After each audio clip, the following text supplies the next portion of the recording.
Like, I was thinking that with the window, but then with the dove, it's just like, I think this is the same story. Tied to the dove's leg was a letter. Her heart racing, she read the words contained within. It seemed to have been written by a man. The letter contained numerous questions for the girl. It also said that if she attached her reply to the dove, it would bring the letter back to him. She was astonished, but she wrote him back anyway, taking care not to mention where she was. At least I think that was the plot of the song. After having exchanged letters a number of times, the two felt very close to one another, as though they had known each other for many years despite having never met. And eventually the man said he wanted to meet her. Indeed. The girl was unsure what to do. Should she tell him of how she lived? Should she reveal where she spent her days? She was afraid that if she did, he would cease to send her letters. She was sure he believed her to be a young lady of noble blood, not a girl locked away in a house deep in the forest.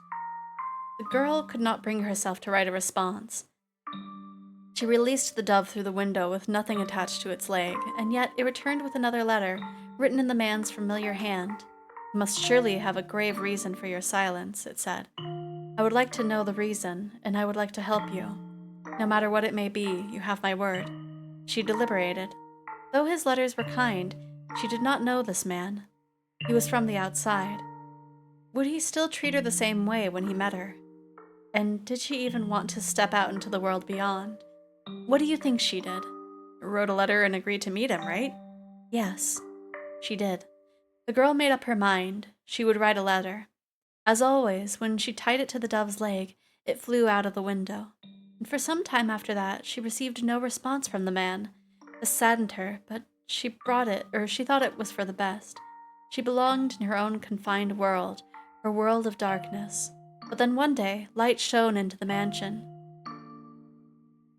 The sealed door had been opened, and in the doorway stood a handsome young man. "I have come for you," he said. The man was a prince from a neighboring kingdom. When the girl stepped outside, before her sat a magnificent carriage, the likes of which she had never seen before, accompanied by many servants. The prince, kind as in his letters, swore his love to her, and the two lived happily ever after.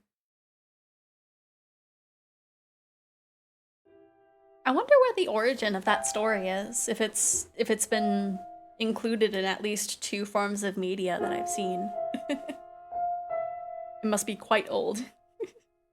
What a nice story. I'm glad it had a happy ending. A prince. Was there something funny about the story? No, that's not why I'm laughing. Do you ever imagine what it would be like if a prince showed up for you? Huh? It doesn't have to be a real prince, even just someone like one. Is that something you dream about? Oh, no, I think I'm perhaps a little too old for that. You think so? Nellie still fantasizes about her prince, and she's 14. I just assumed all girls were the same. Lady Nellie's prince. That's you, Lord Mel, no? What? Is it not? I mean, we used to play make-believe a lot when we were kids, but I very much doubt she still thinks of me that way in earnest. She called you that, like, yesterday.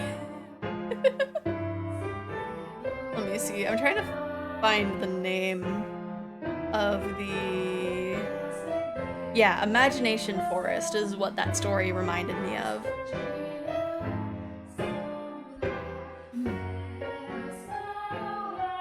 When she calls me her prince now, it's mostly in jest. If it weren't, that would be concerning. Oh? That story... Do you know if it's a regional tale? One that's been passed down through the ages? Mel, your sister wants you to be her prince in the... Right, it's like, Mel, she is definitely saying it in earnest!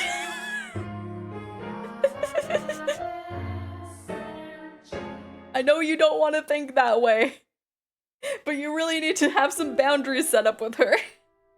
I am not sure. It could very well be of my father's own creation. You might think me conceited, but I think the story might be about me. The girl trapped in the mansion is you? You haven't been locked away up anywhere before, have you? No, thankfully. I have never been locked up before.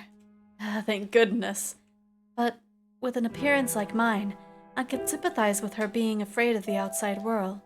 I have at times imagined how wonderful life would be if it were only me and my father. But the girl left the house in the end. If your father really wrote that story, then I believe it contains his hope for you to end up the same way. Oh. I don't have what it takes to be a real prince and whisk you away, but I can at least pretend. So, if it was your father's wish for you to see the outside world, then surely there's nothing wrong with you getting out and experiencing all the scenery that world has to offer. Starting with me. I want to see the outside too. Or, to be more specific, other countries. So,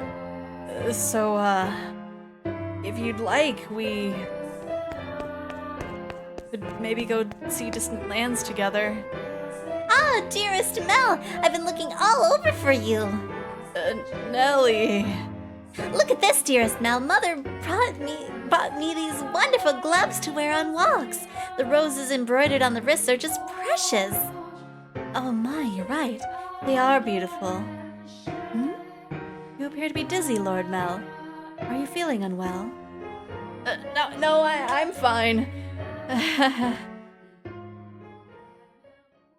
Mel was feeling frustrated at his inability to convey his feelings to her.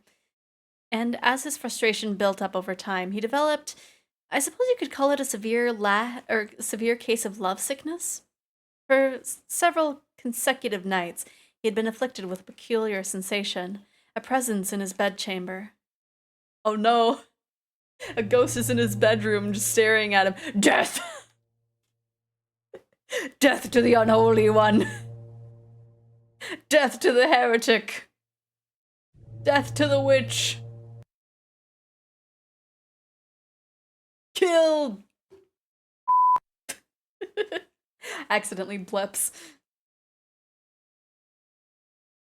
This is a terrible time to make a plap. When did I make a plapping sound? Why?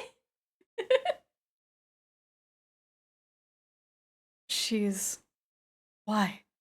I never wanted her to die. Was she not eating? Seal off the tower. Understood? No one finds out about this. How can you be so calm? Don't you understand what you've done? Pinning the blame on me. How nice it must be to be able to distort reality with panic. You're just as guilty as any of us. I never wanted her to die.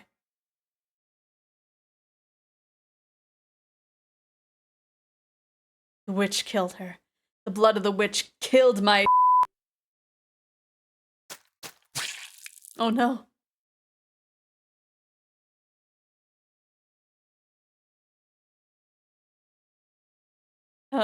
Became a Warhammer 40k Commissar for a second. What? I don't know Warhammer, so I don't know the reference. When you were reading, Mel, say, so if you want, we could, and then there was, oh, that was the sound of Nellie's footsteps. There was little thumpings of her interrupting them. Yeah, that was not me doing Foley work. That was Nellie showing up. Like, it definitely didn't sound like footsteps, but it was implied footsteps, apparently. Thought you were making it as the cruise joke you've ever made it. No! It was the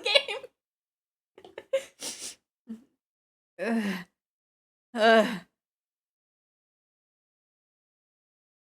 A dream? What was that dream? It was horribly unsettling. I was holding someone, a girl I cared for dearly, in my arms, and she was limp. It was almost as if she were dead. I've been having a lot of really unpleasant dreams lately. Can't stop shaking. Why would I have such a dream? I feel sick. Back to sleep. But I wonder, who was that girl? Huh? I can sense someone standing beyond my door. Is someone there? It's like they're watching me. Is it just my imagination? I can't move. What do you want? Go away. The sound is growing fainter. It's almost like these people aren't wearing shoes.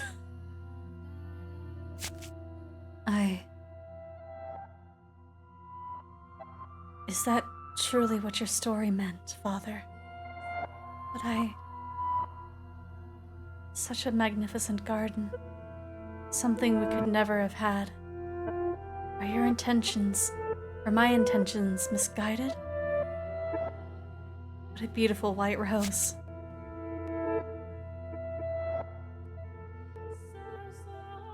You know, you could have sneaked into his room rather easily then. No one was watching. How long have you... Oh, you needn't pay me any mind. I shall not condemn you, no matter what you might do. Rather, I am on your side.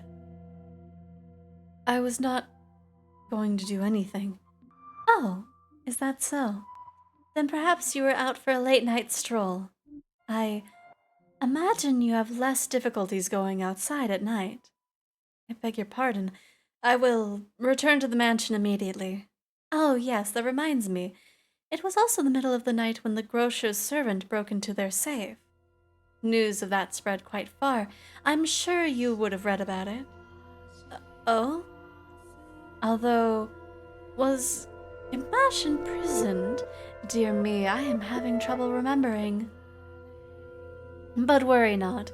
If you wish for it, the mansion shall provide. You are in no danger whatsoever of getting caught. You said that a witch lives in the mansion, did you not? I did. Does that sound perhaps a bit archaic to you? No. I believe those rumors mockingly refer to me. Oh my. I've been accused of being a witch before. Which is amusing. I don't have any magical powers. Simply, I have an unusual appearance. Oh no, it turned red! Is that like when my friend sat on a leather couch and farted? What I called him out and farted? I'm trying to prove it was the couch, my goodness. No, it was absolutely the footsteps in the game. My, what a lovely shade of red. A rose. Is something the matter? This rose was white. Until I took it in my hand. Is that so? I apologize. I must sound mad. I'm sure I was just mistaken. It couldn't possibly have changed. I wonder. Yes? The girl locked in the mansion become a princess? Well, we should lock up and head to bed. Make sure all the shutters are closed nice and tight, and then draw the bar on the front door.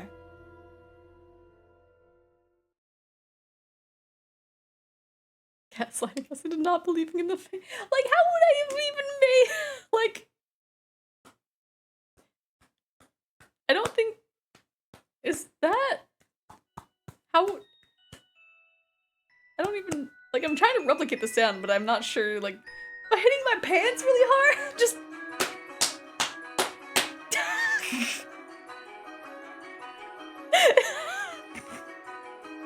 it's close enough. Ow, my hand hurts now. Slowly but surely, time trekked onward, everyone working toward their own individual goals. Each early summer breeze that blew through the garden was like God's hollowed breath carrying the flower's fragrance in through Rose Manor's windows. If only time could be stopped in this beautiful era made to live on through eternity. As usual, Mel's eyes chased after the white-haired girl, and Nellie pursed her lips in frustration at him. I really slapped myself hard. My fingers are stinging a little bit. But she was still rather docile. Even taking into account how self-centered she behaved, how fickle her temper, Nellie's fits were still no worse than a playful kitten. See? At that very moment, our lively little feline had her claws poised to swat at the flaxen-haired young man. Mel, you promised me, or have you forgotten? I haven't forgotten. I was just asking if we could go another day. Another day? This isn't something that happens every day. I've been looking forward to tonight's performance for so long. There's nothing I can do about that. We're having a gathering at the priest's house tonight. Several high-ranking officials have come up from the mainland just for this. Who cares? I care. You know, Nellie, it doesn't have to be me who goes with you. No, I want to go with you, Mel. You've been so distant lately, dearest Mel. You refuse to do anything with me. That's not true. Tell me, if you can't go today, when can you? When will you be willing to go out with me? When will you be willing to play cards with me, to have tea together? I can't make any promises. I have things to do, obligations. And Nellie, you're almost an adult yourself. Stop acting like such a child. I am not an adult yet. I'm still a kid. If it means I don't get to play with you anymore, dearest Mel, then I don't want to be an adult. Nellie, you can't. Lady Nellie, The master wishes to speak with you. huh? Father does. What could he want? Go on, Nellie. You can't make Father wait. He's very particular about people keeping their appointments. Yes, he is. Unlike you, dearest Mel. What's got her in such a foul mood? It's because we're not flirting back with her. Oh, thank goodness for small miracles. Nellie just won't seem to take me at my word lately. You mustn't be so harsh on her. She is your one and only darling little sister. You're right, but still, she's taken it a bit too far of late. Oh, I am not so sure. She does not seem to be behaving any differently to me. Am I the one acting differently then? Well, enough about that. Can I ask you a favor? Me? What can I do for you? I was thinking... Physically, Mel was undeniably a young man, but the smirk that crossed his lips as he schemed gave his face a sweet look of a little boy. Or perhaps that was simply part of his charm, and it was not the age disparity, but his character that made his smile so heartwarming. What did he ask of me? You shall find out soon enough. It's cloudy. Thank goodness for that, too. Though it would be even better if it were even darker out. I believe the textile shop is around here. Ah. Hi there. I'm here to rizz you up again. Lord Mel. Fancy meeting you here. Yeah. What a surprise. So, what do you say we take this chance and go for a little walk? Oh gosh, wait, is he not actually meeting with the priest? Oh, if they run into each other. Since you're sensitive to sunlight, we can keep our eyes out for shady areas as we go. And if you feel unwell, just let me know. I was sent out on an errand. Don't worry about that. Come on, follow me.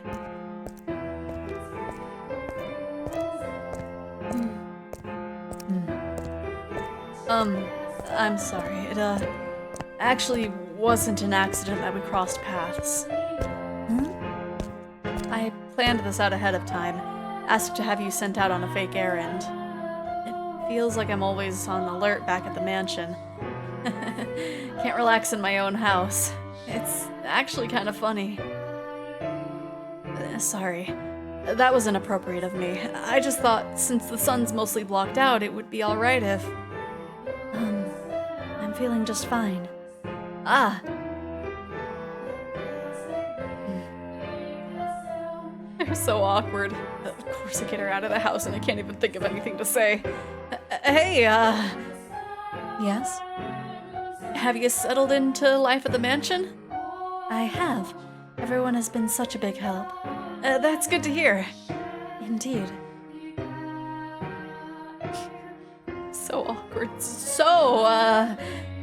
Yes? Nellie told me she had you help her redecorate her room some time back. Ah, yes, that was shortly after I arrived. What of it? Yeah, that day Nellie told me that you don't, I don't... never mind, sorry, it's not important. Hmm? It is important, but I can't just ask how she feels about me. That would make it sound like I... forget sound like I do, don't I? Lord Mel. Oh, sorry. Looks like it might rain again today. The weather usually gets better as summer approaches, not worse like it has been. It's been a heavy storm, or it won't be a heavy storm, though. No? The wind is too gentle. You can tell from that? Vaguely, but yes. That's impressive. I often leave the house unprepared, only to find myself sloshing back in the rain. You laugh a lot more than you used to. Do I? Yeah, and I like it. You look better with a smile on your face. The smile suits Lady Nellie much more than I. What? Her smile and your smile are completely different. Also, the smile suits you as well, Lord Mel. Do you really think so? What am I supposed to do in the face of a smile like that? So, yeah? Knowing her, if I ask her if I'm imposing, she'll say no without hesitation. Trying to cover myself isn't going to get me anywhere. Hold on a second. Did he hit her with the "you look better with a smile"? He did, and then she hit him back. I never did give you those flowers like I promised. There was a single white rose blooming in the garden. I was planning to give it to you, but it disappeared before I had the chance. So, I'd like you to have this. It's not a real rose, but it won't wilt either. Mel was holding an ornamental white rose. It was an impressively detailed replica of the real thing, crafted by an incredibly skilled artisan's hand. It was, I imagine, made by the same craftsman from whom Mel had ordered Nellie's birthday necklace. The young man who, but a handful of days earlier, had said he had no sweetheart, had come to commission a present for a girl. The master of the shop must have been quite surprised. Or perhaps it had given him a good laugh instead. His riz is utterly unfathomable in its complexity. I seriously cannot comprehend how this is working right. It's working somehow. At least in his mind. It was for this moment that he so desperately sought for time together with the white-haired girl. I don't know what you like, so I had to base it on my sister's tastes. My apologies. I cannot accept this. Is the design not to your liking? No, I just... If you're concerned about how much I paid for it, don't be. I just want you to have it, that's all. Please. Why are you so kind to me? Why? Because... I'm sorry. I can't accept it. A clear glint of flustered panic was visible in her red eyes. There was not a girl in the world whose heart would not flutter at the sight of the sparkling rose accessory, but her reaction was far from delight. As a matter of fact, there were traces of fear and apprehension in her countenance. I beg your pardon. Hold on! With a look of distress on her face, the white-haired girl made to run off, but Mel grabbed her by the arm in the nick of time. Well, I think it was implied that some time had passed. I think anyway. I don't remember if it specified, but I think it implied that, like, at least a few days had passed. Oh, you're only noticing the fear now, Kai. My goodness. She was trying so hard to be nice, and then he's flirting with her, and it's just like, no, you're gonna me and die. With a look of distress on her face, the white-haired girl made to run off. Okay, I read that. At least, tell me why. Is it because you dislike me? I never said... Something's wrong with me. From the day you arrived at the mansion, it's like I haven't been myself. Been strangely aflutter ever since then. Whether I try to study or whether I try to read, none of it sticks. I'm just looking at pages of text, tracing rows of letters only for them to disappear as soon as I look away. I do that when I'm sleepy. My brain goes elsewhere and I'm just like, I just looked at this paragraph and didn't read it. It's all because of you. I truly am sorry. Please, don't be any more generous than you already have. When I'm with you, my willpower wavers. What do you mean by that? I'm so sorry. Wait! Mel's grip loosens for a moment, allowing her to slip free and dart off like a gust of wind, not giving him a chance to stop her a second time. The dumbfounded, flaxen-haired boy stood frozen in place, left all by himself. The breeze, which the white-haired girl had called gentle earlier, felt faintly chilly, almost as if mocking him.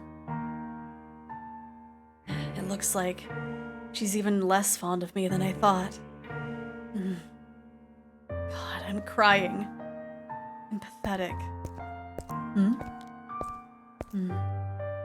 Well, if it isn't Mel, what might you be? Are you crying? I'm so pitiful. Sorry you had to see this. Think nothing of it. I passed by a girl just a few moments ago. She appeared to be rather distressed as well. Did something happen between the two of you? I wasn't good enough, it seemed. Not good enough? That was the new maid I was telling you about before. I was, like you said, Father, I was keen on her. Quite. Enough to bring me to tears like a miserable child. But she rejected me. I don't even have what it takes to be a stand-in prince. Mel, I apologize for complaining to you about this. I'm completely hopeless. Mel, please don't try to cheer me up. I don't need any sympathy. No, Mel, listen to me. What? What do you mean by that? I mean, I'm losing my patience to not tell you to please shut up, my grandpa. Right? Just like, if you didn't tell me about your grandfather, I would have been fine. But you ruined your chances. I've seen that girl before. What do you mean? But you said she was a servant at your house, right? In which case, yes, she is. Please tell me, Father. Where did you see her? Why must you be so evasive? It was probably someone else. Someone else? You're saying you mistook someone who stands out as much as her. Father, she and a man whom I assume is your father paid a visit to the church once.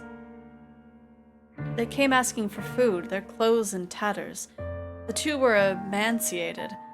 I don't think they were eating daily. What? Did I misread something?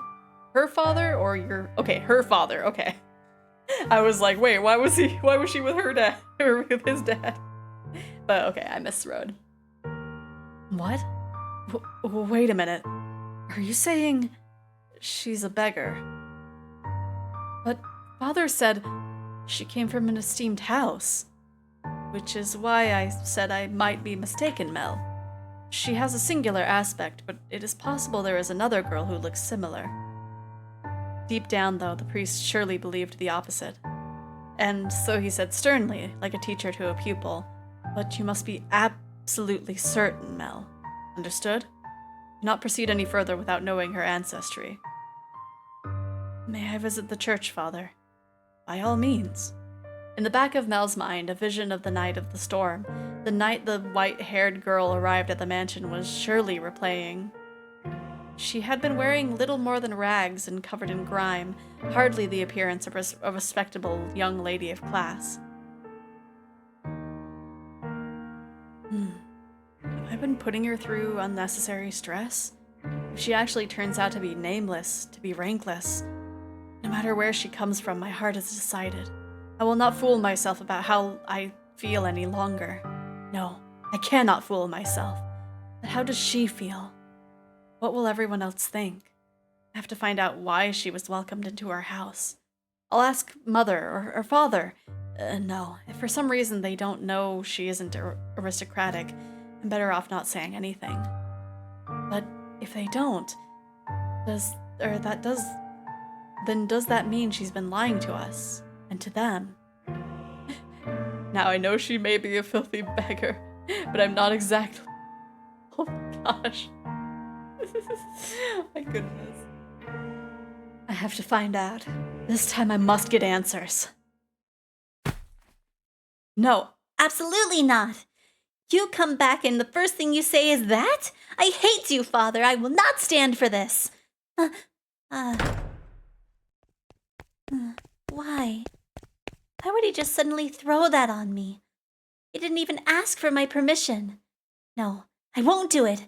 I'm violent the way things are. I'm just fine. Dearest Mel, I need your help. I don't...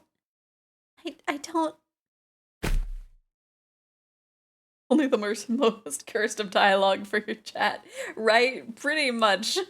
Just because of heckin' Nelly. I don't want to get married. I want to hook up with Mel.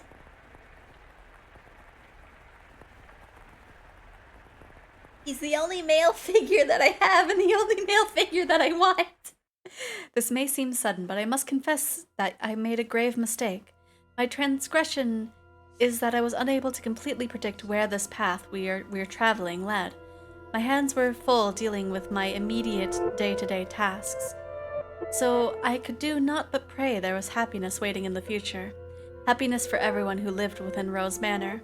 But I am but a mere maid. There are limits to what I am allowed to do. And furthermore, it was not my place to offer her my hand. Roads, such as the ones we were following, have a way of diverging with little warning. And if you do not turn the wheel exactly right at those sudden forks, you may end up somewhere horribly off course. I was well aware of the fact, which is why I thought that what I did was for the best. It's happening again. I made sure the door was closed, but I can sense someone standing there. Someone watching me. Footsteps. They're looking down at me? I want to open my eyes, but I can't do it. Curses. You're just going to leave without doing anything, aren't you? And hurry up and get out of here. Free me from this torture. No. Tonight they're on my bed now, looking down on me. My neck. I can't speak. Can't move. Those cold fingers. That soft breath. Why? I can move my body, but that's not important right now. Oh no, we're getting choked! Smell of roses. Scent of a world far removed from ours. He made to grasp at the sight before him, only to realize he could not. The pressure of her cold fingertips wrapped around his throat robbed him almost entirely of the ability to breathe. Why? He silently mouthed the word. For that moment, at least, her melancholic ruby eyes were forced wholly on the flaxen-haired young man. In them glowed a faint flicker of willpower, and a continuously burning agitation that roused her to action. I told you, stop being so kind to me. Why? It will all be over soon. Please don't make any noise. Why? To put an end to this family. You are my only. Why? Are you shaking? Upon hearing Mel's words, the strength drained from her slender fingers. He had not been questioning why she would do such a thing. There was, of course, a trace of bewilderment visible in his eyes, but he did not shout, nor did he tremble in fear. He instead expressed concern for the young woman who looked like a concerned rabbit.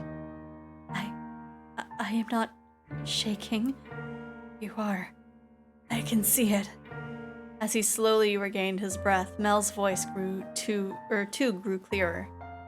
Conversely, the red-eyed girl's grew progressively more faint and raspy. You are not doing this because you genuinely want to. There's some other reason. This is what I desire. I didn't die from lack of stamina. The grandpa died from his... Oh no! The mystery was solved! Yippee! Have you been to my room before? You have. I'm sorry. Well, I'll be danged. Tell me, why are you shaking? You're not putting any pressure on my neck. Why haven't you run? As I cannot fathom why you would do this, so I'm not afraid. Do you hate me so deeply you want me dead?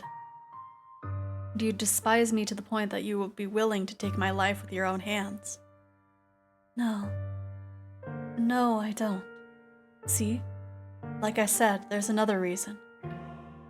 If it isn't because you detest me, then tell me. Why is it? I'm sorry. I will leave your room now. I will do my best not to bother you any further, so please forget anything ever happened. Do you think I'm just going to say okay and let you go? Why can't you tell me a reason? I'm sorry. All right. Then I'll try and guess. What? It has something to do with your lineage. You're troubled by it somehow. Am I right? I thought so.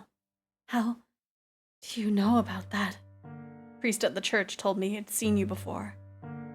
He also told me, a little about your origin. But that's all I know. The only difference between us is social rank. I don't know what would cause you to do this. Please, tell me who you really are. Tell me why you came to the mansion and why Father allowed you to be a maid. I haven't said anything to Mother or Father. If you're hiding the truth from them, they still don't know. But I want to. I won't get mad at you or have you punished. I'll even swear to God if you'd like. I want to be the prince who whisks you away. I want to be like the prince who rescued the girl from the dark mansion and showed her the world. I know I'm not that dependable, but I want to help you.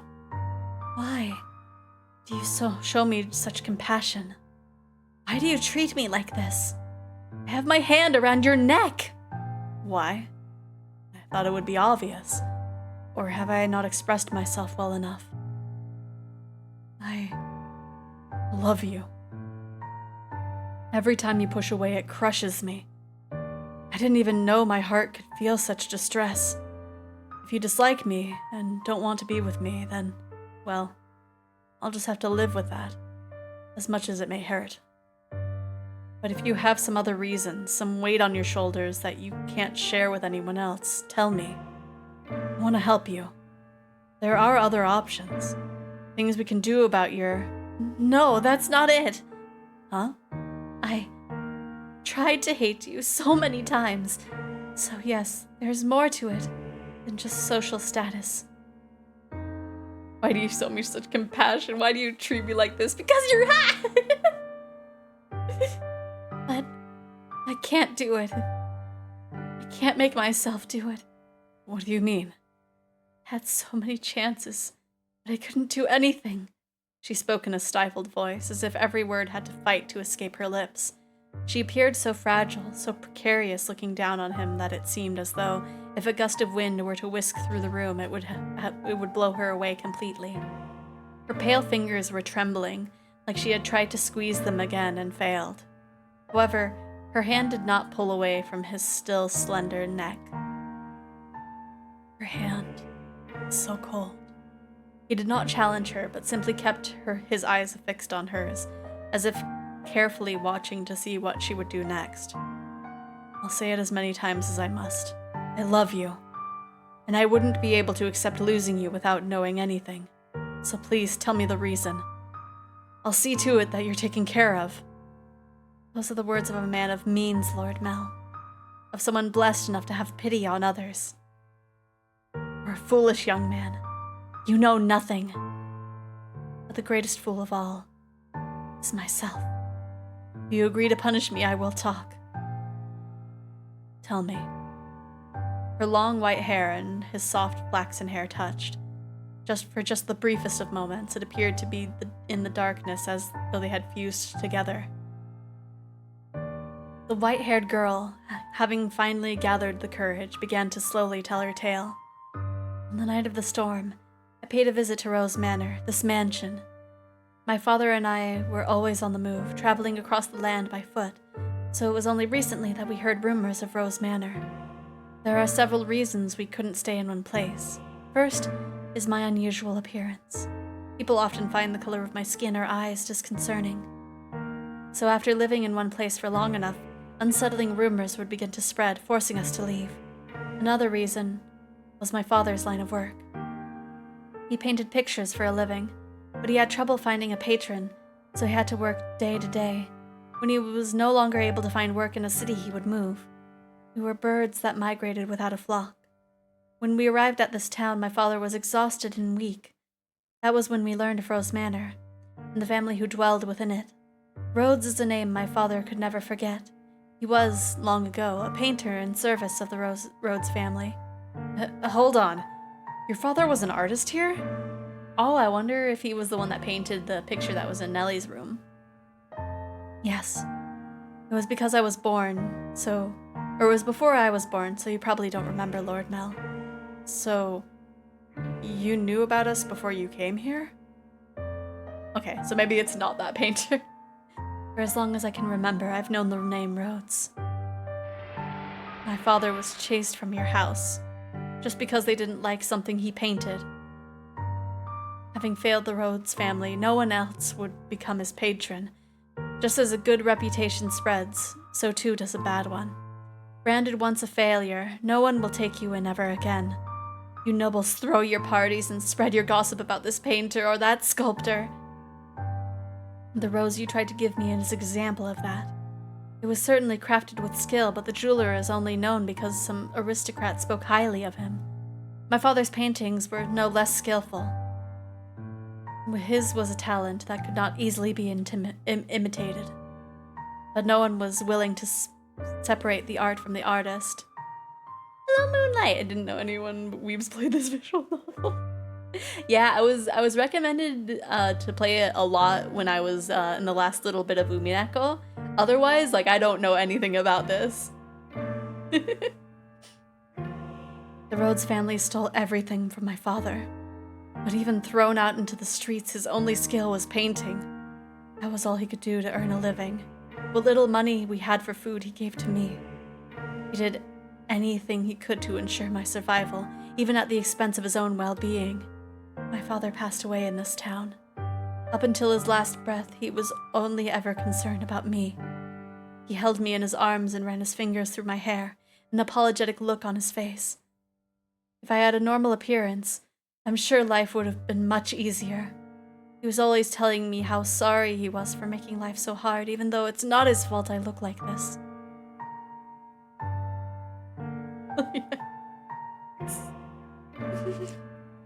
I disdained the Rhodes family for putting my father through such hardship. I imagined you were still living in decadence, acting as though nothing had ever happened. No. You wouldn't even care about the fate of one simple painter. Our lives meant nothing to you, and so I sought to bring misfortune upon you. And that's why you tried to kill me. In truth, I had wanted to take the master's life, but your father spends so much time outside the mansion. And so, you're right.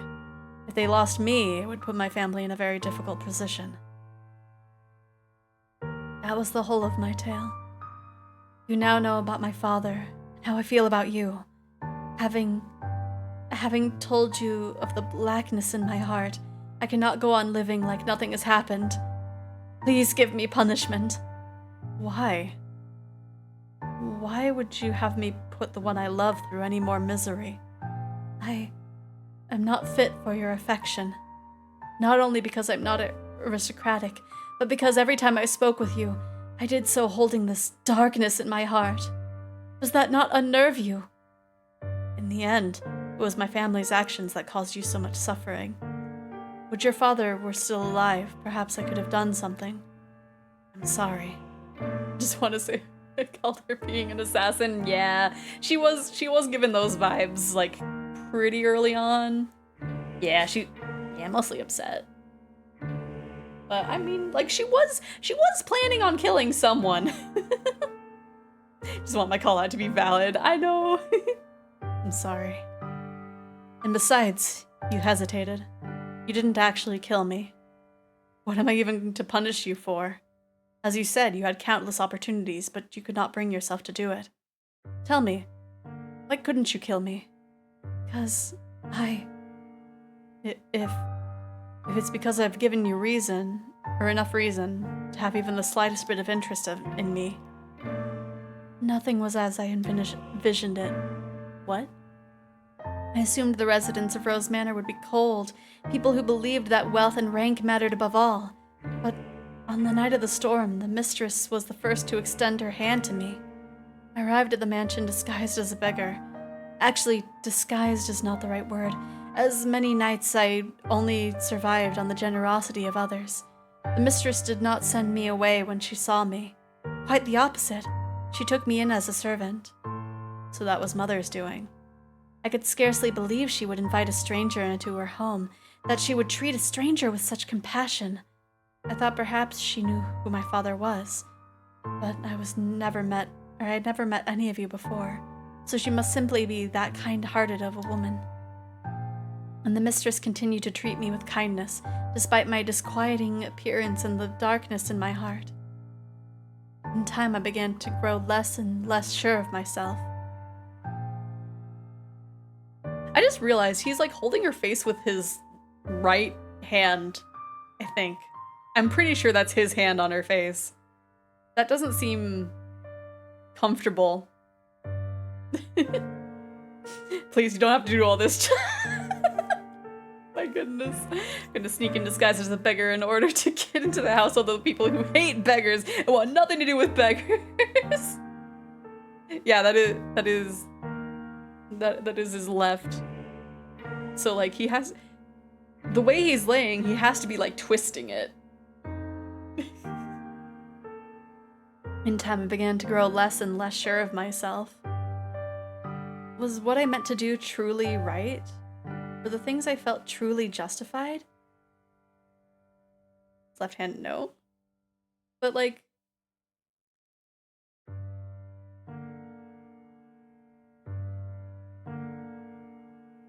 because it's his left hand, so it would, I don't know. Because I'm like, I don't know.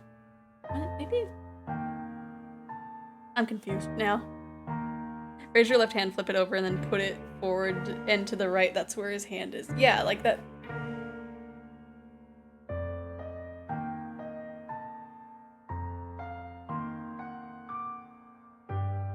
Because he has it, like, twisted in a way. Like, you can twist your hand that way.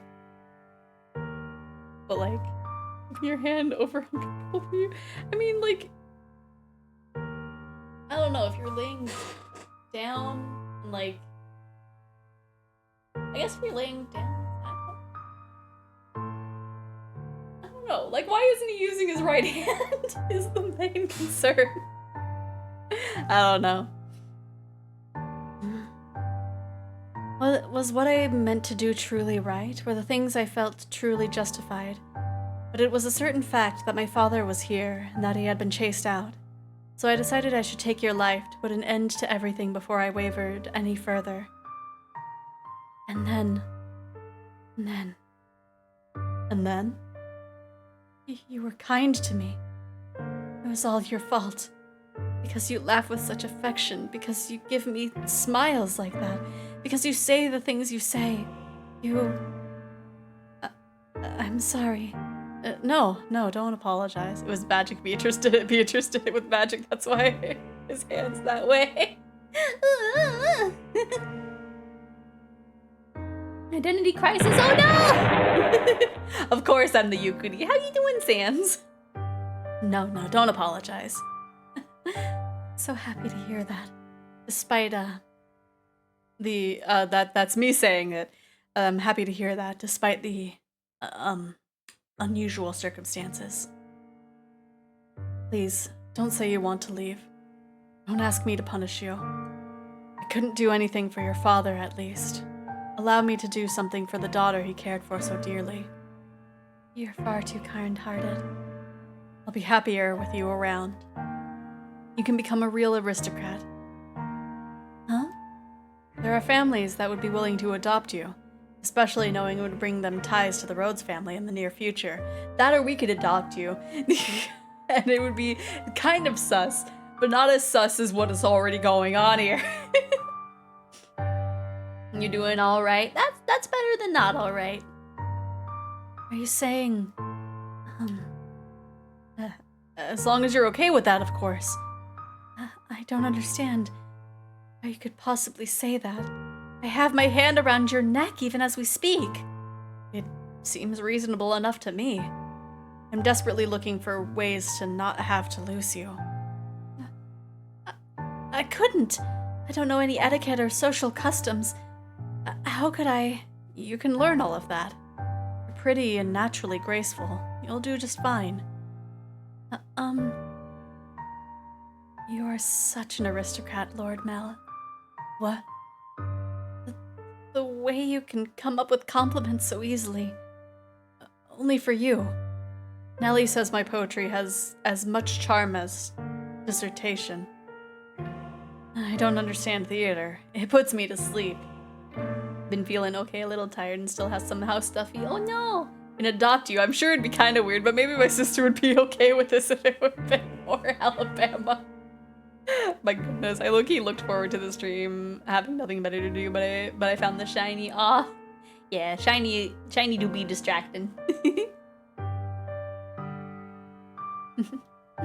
You laughed. Thank goodness. Keep smiling. You don't have to stop. The smile on your face is a smile on mine. No matter how deep the darkness has taken root in your heart, it can always be removed. I believe people are capable of forging their own futures. What do you say we go to the theater sometime? I promise I won't sleep through it. At the private theater, we can get seats at the far end of the second floor so we don't have to stand. They would be pretty lavish seats, and it would give you a chance to experience the noble life. But please don't be shy. I can have clothes prepared for you. I'll have one of the maids who can keep a secret, or I'll ask one of the maids who can keep a secret. Say the one with black hair. She kind of scares me, though. I don't know what I'm supposed to say. How could you such compassion for me? I tried to inflict harm upon you. Am I allowed to feel such joy? For every day you suffered, a day of happiness. That's how it has to be. So stand by my side. He softly whispered the girl's name. We don't know her name. How do you? That's heckin' rude, keeping secrets from us. The Ralu took over 8 hours of nonstop hunting. Oh no. Like I went from 71 hours to 92 hours of playtime. Oh my goodness. For the shiny. Oh my goodness. I'm glad that you at least got him though. But my goodness, 8 hours. For several long moments, her lips trembled in trepidation, but in time she squeezed them together and made a smile. He wrapped his arms around her unbelievably slender, frail frame, holding her tight in an affectionate embrace. Mel approached me the next day. He explained to me the course of events, and then asked me to dress her up more beautifully than any other noble girl had been seen. She was already a very pretty girl, so even without much effort on my part, simply putting her in a dress, she radiated beauty. I was quite partial to her smile, so I agreed to help, thinking that it would lead to her happiness. I could not ask for anything more. I never anticipated what would happen next, though. Perhaps my hopes were unreasonable after all. Got it a whole month early. My little cousin couldn't say I don't, or can't say I don't care. Oh. Oh, was there a bet for getting the shiny?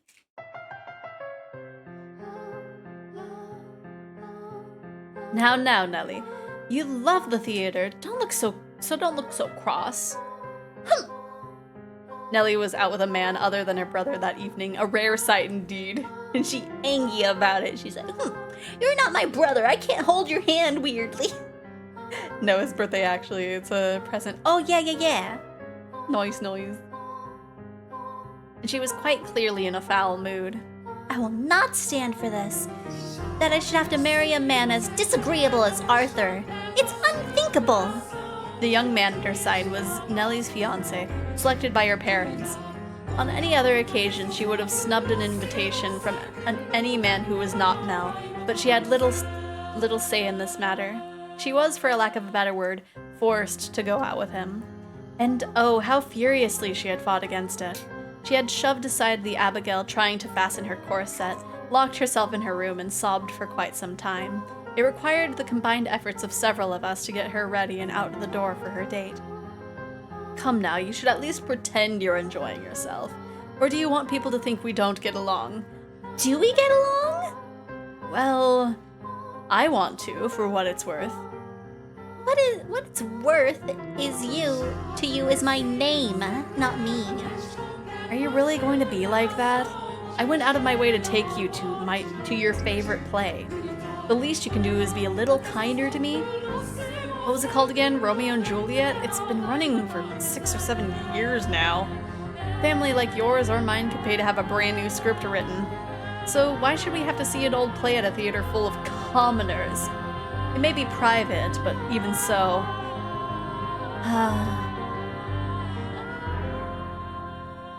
I do know something that's actually 100% unthinkable. There's a religion about spaghetti. Yeah, the flying spaghetti monster? Or is it something else? I would rather just have a show put on my estate. Stop talking already! Why should I have to marry someone like you? I have absolutely no desire to marry you.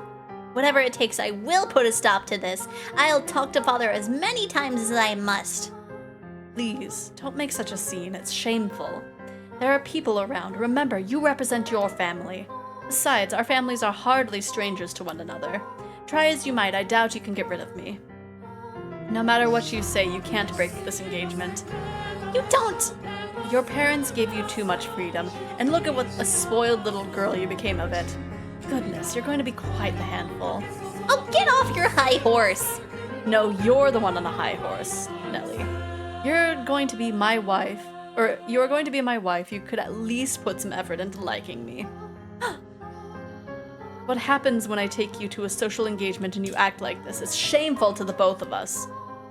This coming from someone who used to call me Lady Nelly? What's your problem? When you chose to act like a lady, when you choose to act like a lady, I'll gladly call you that again. Goodness gracious. Put yourself in my shoes for a second. I have to marry a bratty little girl because it will help my family. How dare you talk about me that way? You're not a dang princess. Open your eyes. If you think talking to your father will get you out of this marriage, you're welcome to try. I doubt he'll have it, though. We have to heckin' kill this Arthur guy. He doesn't have a portrait. He's not super important. I learned like really recently. I feel like the Church of the Flying Spaghetti Monster has been around for like at least 10 years, if not 20. I don't remember when the meme was really big. Otherwise, you can just go to complain about it to your friends. Oh, that's right. As far as I'm aware, you don't have friends. Oh my gosh. He's so savage. Enough! As you wish. This is so frustrating. Why should I have to listen to this jerk mock me when I could be listening to my brother? I'm a very important person, he said, entirely impossible to perceive due to his lack of a physical form. Right? I have Mel. I know if Father won't listen to me, I'll ask Mel to talk to him.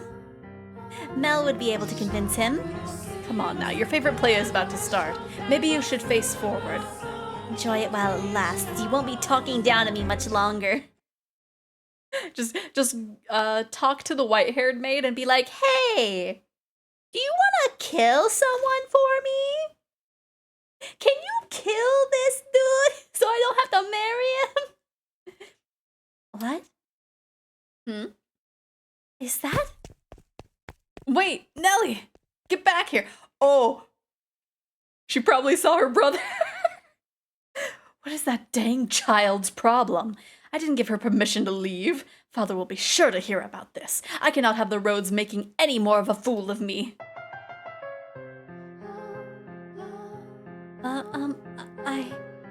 You're fine, don't be shy. Oh, But so many people are looking at me. it's because you're gorgeous. No, it's because I look strange. I assure you, that's not the case. It is true that you have an unusual appearance, but right now, the unique color of your hair, your skin, and your eyes all serve to accentuate your beauty. You sound like a prince, Lord Mel. What? Oh gosh. You think so? I mean, I did say I'd be a stand-in prince for you, but I think you're a wonderful prince. not just a stand-in. Which makes you my princess, then. I don't... You're supposed to say, yes, I am there. You're going to make me sad.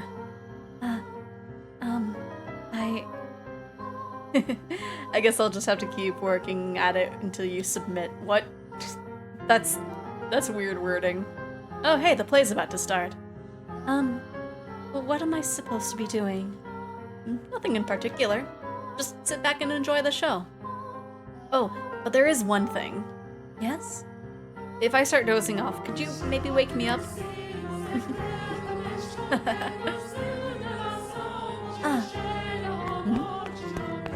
No. What? Dearest Mel! Nelly? Dearest Mel, why are you... What are you doing here? I asked her to join me. It's nothing to get worked up over. It is! It absolutely is! How many times did I ask you to come with me and you wouldn't? You don't even like theater, dearest Mel, and you brought her? Lucky fell asleep with a candle on and somehow didn't think about it and panicked when I woke up. Oh no! Hopefully nothing set on fire, I'm assuming, and another woman being called a prince near Nelly by her brother. Oh no! Voice acting for Nelly is great. It feels like she's actually talking right. I'm very good at being, like, sassy. You're right. I'm not especially fond of plays, but I wanted her to be able to see one. Why are you making such a big deal out of this, Nelly? She's not suitable for you! What? She isn't good enough for you. Why would you choose her? She's creepy and you have no idea where she's from. Don't talk about her like that, Nelly. But you don't even know who her family is. I do. Well, Lord Mel? It's fine. You just stay quiet.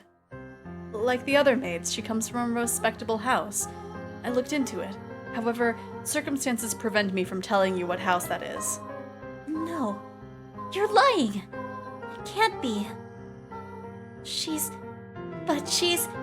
doesn't act like a lady. She lacks etiquette and she probably can't even dance. You expect me to believe someone like her is from a good house? Enough already, Nelly! Mel yelled at me. You have my word. You don't have to worry about her. So please, stay out of this, Nelly. It isn't any of your business if I spend time with her, is it? But dearest Mel. You need to stop hanging all over me, Nelly, and find someone for... Oh, wait. What are you doing at the theater? Are you here alone? Oh yes, dearest Mel, about that. I have a favor to ask of you. I've been wanting to talk to you about this since yesterday, but I haven't seen you at all. Settle down, Nelly. What is it? Why would you choose her? You have a perfectly good sister right here. Because she acted better than you. Oh my goodness, yeah, she's so whiny. Father had me engaged without consulting me, and he picked Arthur, that disagreeable little... Oh, right, that. I already know. What? I heard it from Father. That reminds me, you didn't show up at breakfast this morning. I see now. It was because of your engagement. Dearest Mel. Is that who you're here with today? In that case, you should go back to him, rather than waste any more time with us. You knew I didn't want to get married, Mel. So why? Why didn't you talk Father out of it? Because it's your time, Nellie. If there's someone else you'd rather be with, then, well, you can try persuading Father, but... You're the only prince for me, dearest Mel. And a prince always grants the princess's wishes. Doesn't he? I just want you to say that you'll do that for me, dearest Mel. Lady Nellie. You stay out of this! It's all your fault! It's all because you showed up and played your little tricks on him! I warned you about this rat, dearest Mel. She is not suitable for... I told you I had enough already! Oh my gosh! How much longer are you going to continue acting like a child? I can deal with you being a spoiled little girl, but how dare you be so derisive to someone else? Mel... hit me. Lord Mel. Go on. The show's about to start. People are giving us dirty looks. Return to your betrothed, now. I will apologize to him afterwards as well. Said you'd always be by my side. That you would always be my prince. The time for make-believe is past, Nellie. No. No! I refuse to believe it! I will not have it! Nellie! Goodness, that girl. Are you not going to go after her, Lord Mel? No, just let her go. The only place she ever has to go is home. I just wish she'd start acting a little more like an adult. I imagine Lady Nellie is simply... She what? No. It just wasn't my intention to get between you. Don't blame yourself. It's not your fault we had an argument. But you two are so close. This game is really Victorian in all the worst ways, yeah. But we'll see how it goes. Well, yeah, we're siblings. So we're close, but nothing more. I do care about Nellie, and I enjoy spending time with her, but she's my sister, nothing more. Anyway, sorry for making such a scene. Pro cha-cha real soon. My goodness. No, I imagine she left her betrothed behind without saying anything, so I'm going to go apologize to him. We have to keep up appearances. Stay here. I'll be right back. Very well.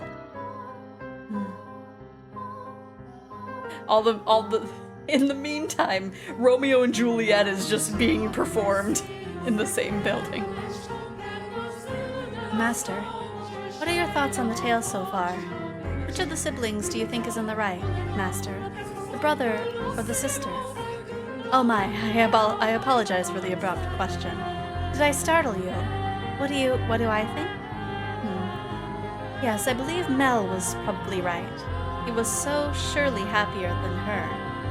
As Mel had anticipated, Nellie fled from the theater, leaving her fiancé behind. She forced her way into a carriage stopped outside, probably one called for a different nobleman, and ordered it to take her home. Mel's assumption was correct. The only place she had to return to was the mansion.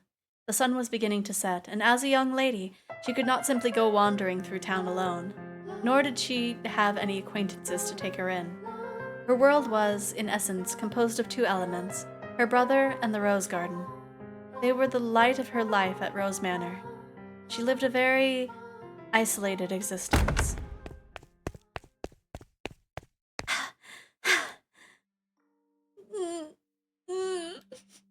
When she escaped back home, Nellie went straight to her room, locked the door, and began sobbing. The waves of her sorrow came crashing effortlessly over the levees, I think? Tears streamed through the cracked walls of the dams, blocking her tear ducts. Why? Why? Why won't you help me, Mel? Why won't you take my side? The decor in her room appeared blurry through her damp eyes. Memories of the day she had it redecorated played back in her mind with crystal clarity. She told me she had no feelings for you. That liar! That liar! She let her emotions run wild, breaking glass craftworks, silver plates designed by famous foreign artisans, flower vases, all sorts of things. Turned with a large Caesar salad. Noise. It's been a while since I've had a Caesar salad. I kind of want one now. It was as though a beast had been set loose in her bedchamber. The vase she tossed shattered against a painting hanging on the wall, spraying water, porcelain, and roses in every direction. It was the portrait she adored so dearly, of her and her brother. And in what happened to her like a metaphor of her life, the frame fell off its mounting and came crashing to the floor. Nellie darted over and scooped it up. The frame had broken, but the painting inside was unharmed. The two smiling children were still the very image of happiness, inseparable siblings gently holding one another's hand. My prince is no more. Though in her present state of mind, that image of happiness brought her nothing but misery. And the worse she felt, the more frustrated she grew at the smiling girl and the kind boy of her past. The princess is no more either. You're not a princess anymore, Nellie. Some other woman has taken your place. I trusted you, Mel. I believed you were always be there for me. This painting is nothing but a lie. It's not the real Mel. It's not the real me. It's all a big fat lie. A lie. I wish this painting never existed. That it was never made. That I never had a brother. This painting. In a fit of emotional distress, she scratched feverishly at the painting she once considered precious. She put more force into her fingers than she, or perhaps anyone, might have imagined she could. Flakes of paint began falling off the canvas, and in time, she noticed something peculiar. Huh? What is this? Writing? Something's hidden beneath the paint? Just a little more. A date? Why would that be hidden? What could it be for? Completed. May 1587. 1587. She read aloud in the faded, scratched-up handwriting. After staring blankly at the text for some time, the color in her face began to drain. What is this? How could this have been painted 16 years ago? I wasn't even born yet then, and Mel would have just been a baby. Is this not me? Is this not Mel? There's still more writing. Urged on by her rapid pounding heart, Nellie furiously scratched away at the painting. Even as her clean pink fingernails were soiled with fragments of paint and blood, she did not stop. She was so overwhelmed by the trepidation that she could not stop. She had a horrible premonition that something was about to happen, something indescribable, incomprehensible. This is how I envision your son and your unborn daughter might look several years from now. Your son and our unborn daughter? So this was a painting of the future. And it really is of me and Mel. No, use your head, silly. I'm only 14. 16 years ago, I would have not been inside Mother. But then who is this?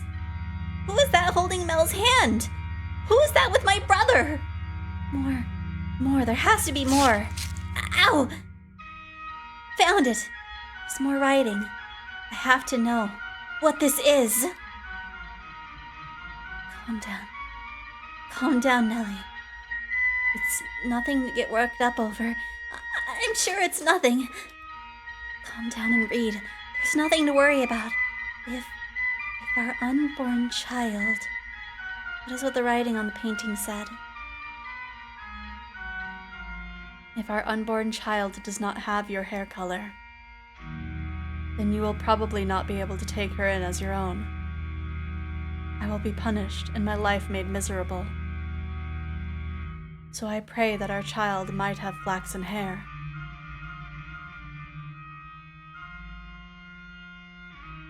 Is it incest either way?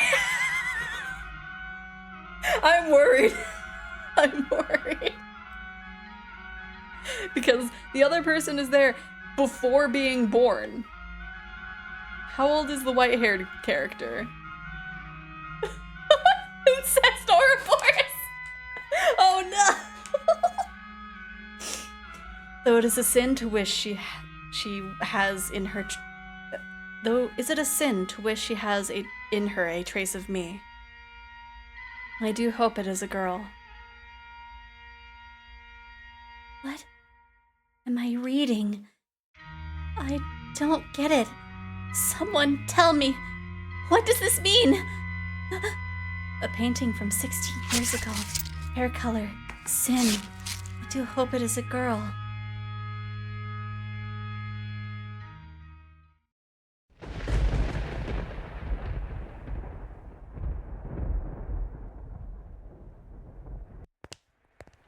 And looking and working on something else, but visual novel got me acting up. I gotta use both my eyes, right? Especially with all these twists. And hopefully you're doing good, Verse. Yes? It's Nellie. Let me in. Lady Nellie? Oh, you changed out of your dress. That's a shame. It looked nice on you.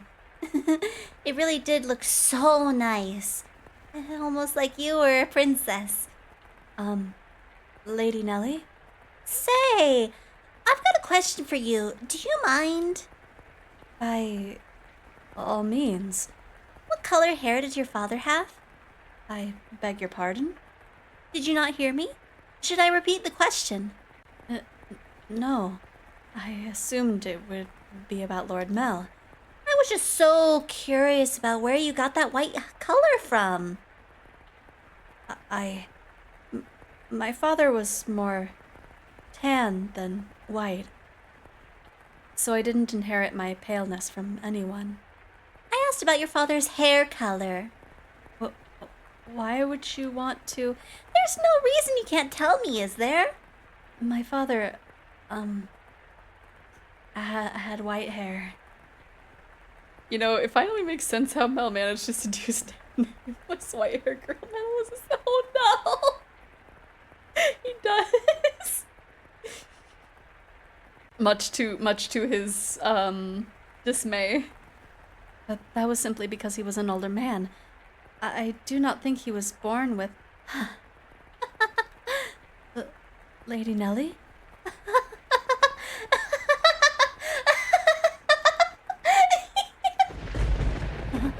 Hey, guess what? I figured it out. I figured it out. All it out. It was so simple. There was only one difference between you and me. The thing that Mel fell for is... Why do you have those? No, stay back.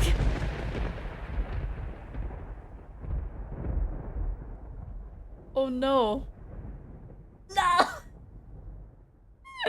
Oh gosh. Yeah, she absolutely lost it. Okay. Oh, we reached this point in the tale. Okay, I'm going to save because my tummy is doing a grumble. So we should take a break real quick so I can grab my food and then attempt to eat it while reading still. Does White-Haired Girl ever get a name? I feel like it might be something toward, I don't know. Because obviously she has a name because Mel referred to her with the name, but we have not been told the name yet. So I'm not sure. In theory, maybe the first name is gonna give like a big hint onto something, but like we don't know yet. I don't know. I think they're waiting for it to be a twist. Maybe we need more information before it can be a twist, other than like, hey, this is your half sister, so it's only half weird. I was not I was not anticipating this being a Sweet Home Alabama plot. By the music giving Sonic EXE vibes. It's fine. It's fine. Probably because someone may have gotten killed, that or a non-consensual haircut. Who knows? We'll see in a bit. But it's time for a big old break, so this is a good time to get up and stretch, get a snack, use the bathroom, get something to drink, and we will be back. And I will attempt to also, I guess I'll eat most of my food during the break, or at least try, so that way I'm not just like, okay, this is happening, but we will be back. We'll see each other in 10 minutes, okay? Okay.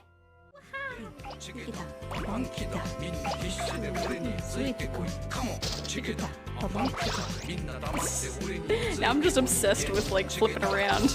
Ah! Thanks for beating me up. Let's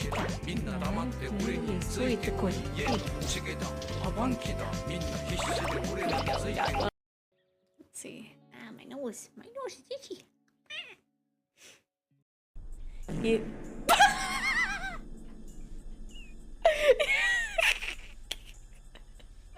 That caught me so off guard.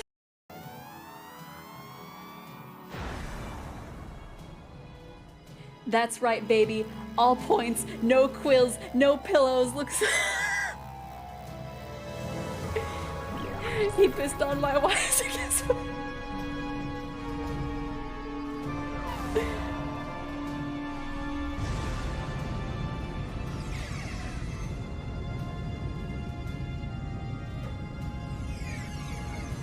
I'm going home. How do you like that, Obama? I pissed on the moon. You have 23 hours before the...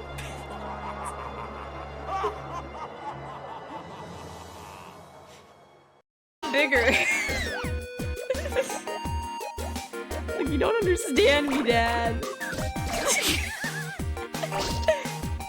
You'll never understand me in my rolled up ball of things on Earth. I'm doing this to fix your mistake, Dad.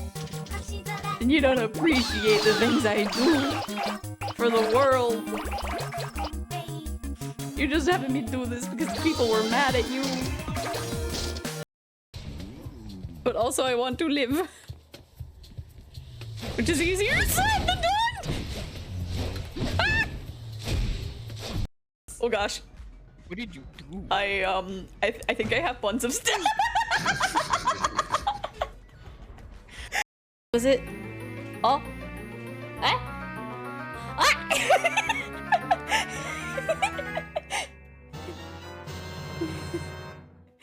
I wasn't ready for the zoom in. Look at me. Angel. Yeah, I'll upload a pic to Twitter.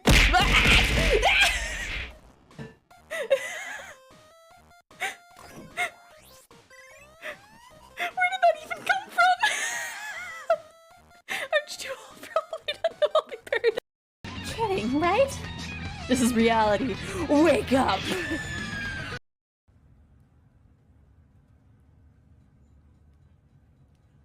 Ah!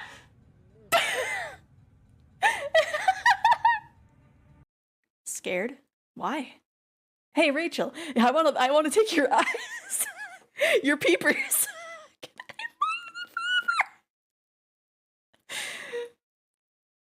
Hmm?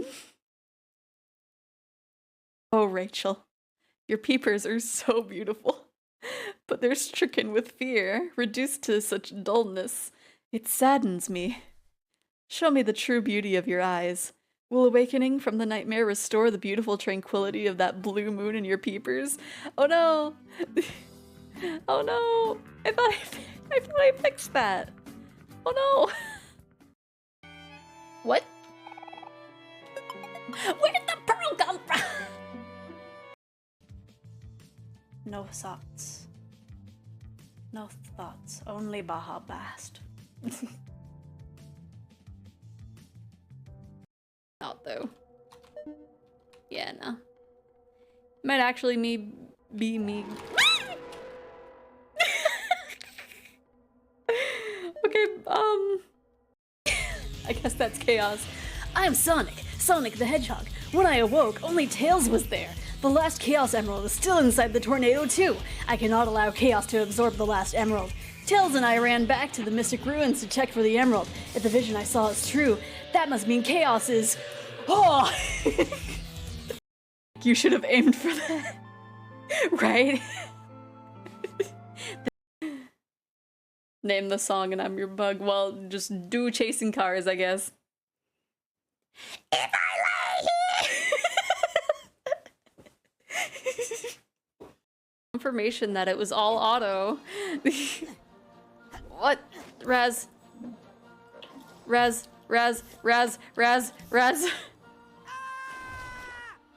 You almost had it. You get pets because you're the good child. You're the good child.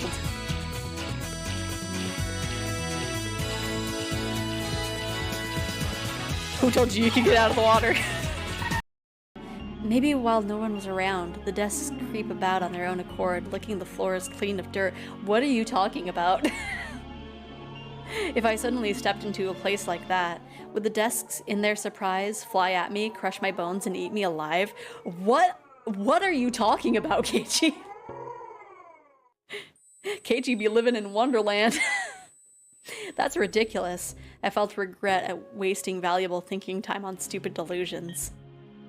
The students' lockers were lined up in the back of the classroom. The one I was looking for wasn't my own. It was a forbidden locker. The anime does Keiichi justice for sure. Right, the anime is just like, you know, he's just a kid. He's not crazy. This one is just like... The visual novel is just like, if I go into this classroom, the desks are going to be licking the dirt off the floor. Then the door exploded open as Kinzo yelled out loud, with Genji and Nanjo standing behind him. I lived!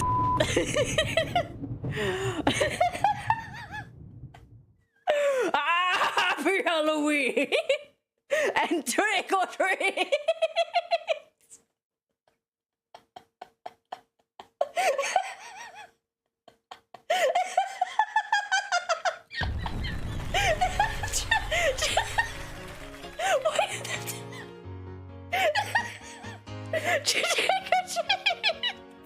Why is this making me laugh so much?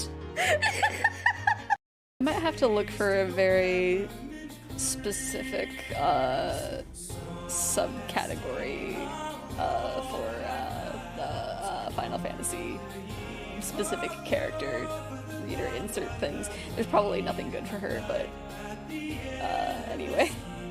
Not for 7, but for another Final Fantasy with a cute mommy.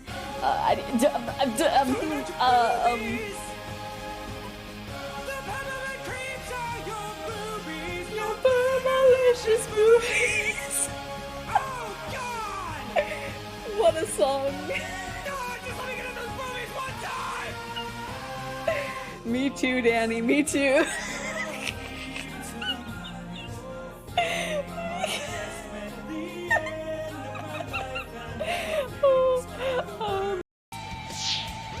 Open your heart, Chaos, and you will see. You will see that I need to beat you up.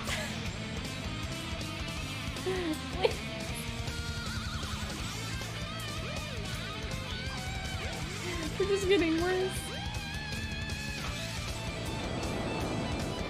You are?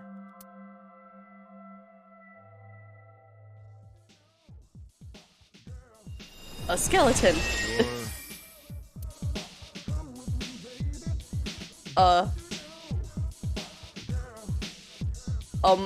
Ma'am? Ma'am? Ma'am? Where do I even start? Yeah. So did I. More than words can say. You deserve a reward. I'm so very pleased with what you gave me. Oh? We could take an evening to ourselves. Get away from camp. Get some privacy. I know somewhere quiet. Somewhere intimate. Somewhere we can indulge in each other.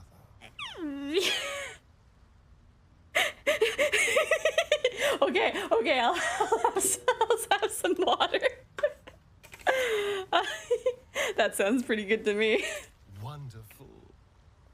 I just hope we don't have to wait too long before we can steal away. But once we can, I promise you a night I'll never forget. See you Right. Okay, so let's see.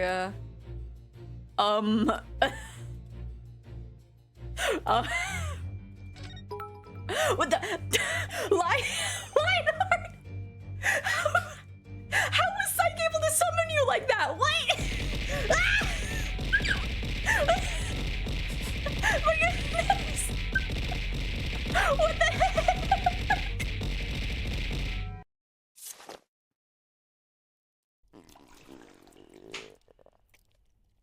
Did you just puke? In fact, they start at 7. No, they start an hour later than I end. How could they? Tell them to start an hour earlier. No, don't. And we are back. Hopefully everybody had a good break. I took a few extra moments to take a few bites of my rice, Because I know that I will not get too many options to, other than like the what is it? Intermissions? I guess not intermissions, but like the scene changes at least. You forgot to get food, you were doing puzzle, oh no! Okay. Let us continue on this weird family tree. We have reached this point in the tale, Master. If your memory has been refreshed, then we can return to the mansion immediately. Very well, then. If you insist, Master, we shall proceed with the story. It was a stormy night, much like the one the white-haired girl had first arrived on. It was quiet as a crypt in the mansion, not a single light visible in the halls. The house sat in wait for the sun to peek out over the horizon. The darkness is, generally speaking, something that rushes by like a gust of wind as we sleep. A flaxen-haired young man, too, lay in bed, pale blue moonlight sporadically streaming through the gaps in his drawn velvet curtains as he attempted to submit to slumber. He was having difficulty drifting off, but as time trickled onward, he drew closer and closer to the arms of Morpheus.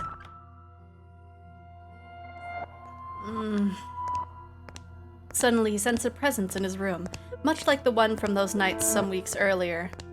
Is someone there? Answer me.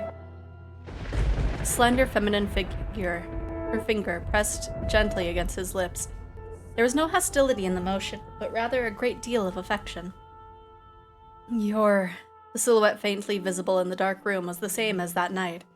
A flash of lightning shone through the drawn curtains, illuminating her beautiful white hair. Several silky locks spilled over her shoulders and brushed against Mel's cheeks. I'm a little nervous. A couple soft puffs of air tickled his face, as though she were silently laughing. He assumed her finger, held against his lips, was her way of telling him to stay quiet. She began slowly, delicately trace the outline of his mouth, moving down his cheek and along his jawline as if over porcelain. What are you about to do? What are you about to do?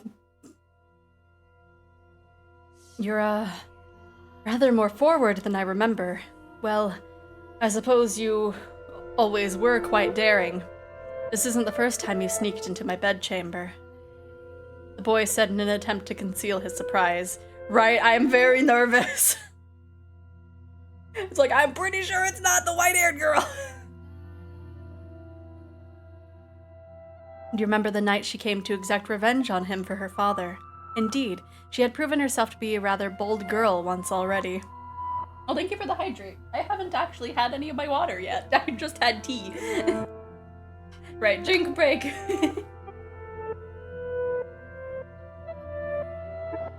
Drink water to avoid the sus.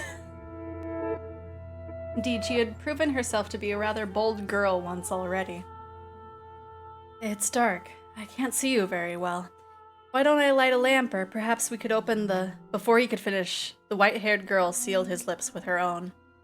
In the near-total darkness of his bedchamber, the two shadows appeared as one. I am so nervous! Please don't go into descriptions of anything bad happening if it happens.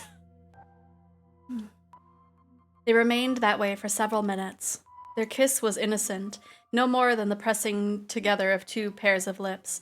At the same time, the white-haired girl lovingly ran her fingertips across his skin. Don't! When their lips separated, Mel gasped for air. It seemed he had been holding his breath. She's trying to kill him again in one way that's been proven away. I'm so nervous that this is gonna get weird. Slightly embarrassed at himself, he said, Dearest Mel.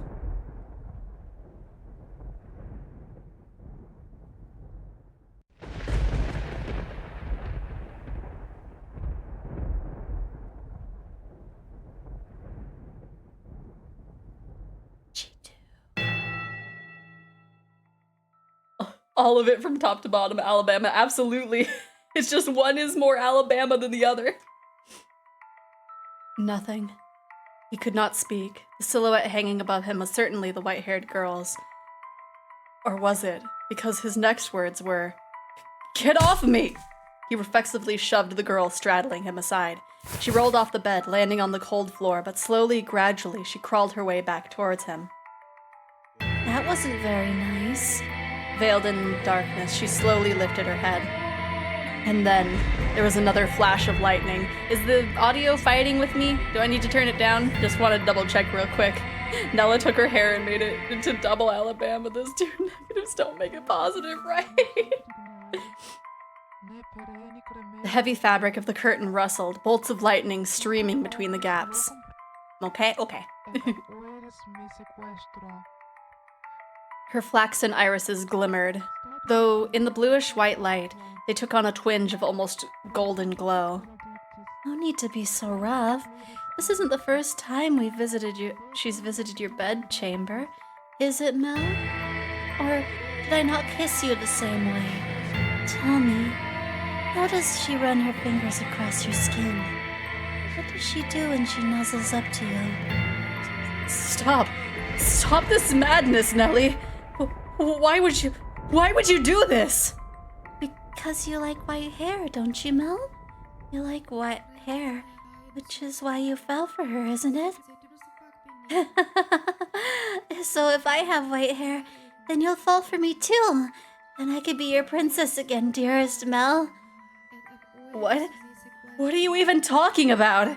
He could not escape from his sister's piercing gaze. Why? What happened? How could she? Questions crashed into the young man's mind like waves in a stormy sea. But none of them found answers. They simply caused him further perplexity. Your hair. What happened to your hair?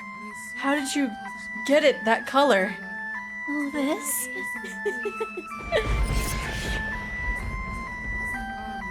You like my wig? That's heckin' terrifying. Her confirming, like, I'm pretty sure she cut the section of hair, of like head, of skin. There might be skin under that. But as soon as the words left her mouth, Mel was in motion, propelled by pure instinct. He clenched Nellie's shoulders tight enough to dig his fingers into her flesh. She's a haircut. I feel like it's probably that! That's why I have a knife under my bed, but what if someone knows it's there? He clenched Nellie's shoulders tight enough to dig his fingers into her flesh. You're hurting me, Mel. What did you do to her? Tell me, what did you do? I made her leave. It was a perfectly reasonable decision. She was obviously not nobility and thus hardly fit to be part of this household. But there's no need to worry, Mel. I'm here to take her place. You sound like a mad woman! It doesn't matter if she was noble blood or not! She promised she would stay by my side, so why... How could you do that to her? I looked over and saw them. Right. Just, you don't know it's there, and then bam! I promised you that long before she ever did. And I love you far more than she did, Mel. Have you lost your mind? You're not making any sense! Where is she now? What is she doing? It's always her with you. What more could you want from me? Tell me, what does she have that I don't? What do I have to do to get you to focus on me and only me? We're siblings! Don't you understand what you're doing? Oh, I understand quite well. Far better than you, dearest Mel. I even know that a former queen was executed for it, but if we don't get caught, there's no problem. Nellie, are you saying you've always felt this way about me? Oh my, you didn't notice, dearest Mel? You truly are a dense one. I guess romance just isn't your strong suit. But you've noticed now, haven't you? You know exactly how I feel about you, right? Quit it. Enough! Don't say anything else! Stop having these insane feelings for me. It's disgusting. What are you laughing about? Poor Mel. Content in your complete ignorance. All right, I'll tell you everything. Mel, you can only love blood-related women. Oh? His cackling sister appeared to him like some kind of inhuman life form. Her actions and incomprehensible exclamations slowly drained him of his strength. What kind of deranged nonsense is that? I love her. She's your sister, Mel. Very funny. How far out of your mind have you gone, Nellie? Poor Mel. Do you honestly know nothing? Say, that her father was a painter? Painted pictures for a living. Well, what of it? For a time, her father painted for our family. You've seen the picture before, dearest Mel. The one hanging in my room of the two of us. That was painted by her father. He did a good job, didn't he? And kept asking and asking until you finally agreed to hold my hand. And how did you feel about that? And you were rather embarrassed, weren't you? You remember that day, dearest Mel? You couldn't possibly remember it. But there's a chance you might remember this. Before we moved to this mansion, we had a painter with white hair. I don't remember any such thing. He was long ago. Painter in service of the Rhodes family. But that painter did something very, very bad. And because of that, he couldn't remain a part of our household. Do you know what he did, Mel? He lay with Mother. My father was chased from your house. If the child had been born with flaxen hair, then the painter would not have been thrown out. The baby would have been accepted as part of the family. But that wasn't how it turned out. The child had white hair. She didn't look at all like she carried the Rhodes family blood. But see, Mother had me. That I'm here is all the proof you need. A girl born 16 years ago didn't have flaxen hair. Up until his last breath, he was only ever concerned about me. He held me in his arms and ran his hands through my hair, an apologetic look on his face. You're talking total nonsense! What proof do you have? If you want to see it, I'll gladly show you. The artist left a message in the painting in my room. Tell me, am I truly wrong? What did that girl tell you? You're lying. What part of it is a lie, Mel? Everything I'm telling you is the truth. Why don't you go ask Mother? I'm sure she would throw quite the fit. Mother wouldn't. The mistress did not send me away when she saw me. Quite the opposite. She took me in as a servant. It never made sense to me. Why would she hire a maid she knew nothing about? Someone who just showed up at the door one day. And when I asked Mother to make her my maid, she stubbornly refused. From a good house? Don't make me laugh. If she were really nobility, she would have given us her name. But Mother was so desperate to cover up her mistake. That doesn't make any sense. I don't believe a word you're saying. It couldn't possibly be true. Wait, didn't it say that Mel had said her name? I don't know. Wouldn't it be nice if you could bury your head in the sand? But Mel, feigning ignorance is a sin. No! I refuse to believe it. Not a chance in heck. You just don't understand anything. How I feel, how much I've suffered. Do you have any idea how long I've loved you, knowing that you would never accept my affection? But then, fancy that! You fell in love with your half-sister! And I should qualify for your love too, shouldn't I, Mel? Stop it! Enough! Shut your mouth! Not another word! Secret servant, I've seen this plot somewhere before. Right. I don't believe any of this! Mel! I know you'll never love me. I know there's nowhere for me to run. Say, when we were kids, was that really me? Was I really by your side, Mel? If that painting tells the whole truth, I was never once did I get to be your princess. Not even once. My goodness. Dearest Mel, everyone just loves to dote on me. They're always telling me how pretty I am. Mother does, father does, and all the maids do too. I can do anything I want, so for me, acting like a spoiled child is the only form of rebellion I have. I don't have the kind of freedom you do, Mel. I'm just a doll for the family to play with. When I have visitors, it's only ever for show. So it's not my fault that I don't have friends. Dearest Mel, you're the only one who's ever cared about me more than anything in the world. Dearest Mel, I always knew how I would react if you fell in love. I would cry my eyes out. I would envy her to death. I would get angry as a bull. But eventually I would have given up. I knew I could never have it my way after all. My feelings would never bear fruit. So why did she have to be your sister?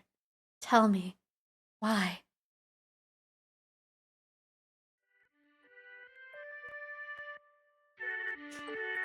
My goodness. Oh gosh, it's flashing back. Oh, dearest Mel, here you are again reading such hard books. Your eyes will go bad if you spend too long staring at pages. I'll be fine, Nellie. It's not like I'm reading 24 hours a day. It really did jump. No, it's not. That's not good enough. If your eyes go bad, dearest Mel, you won't be able to see me anymore. You worry too much. I can see you fine and well, my princess. Your hair glimmering like the sun and your beautiful smile.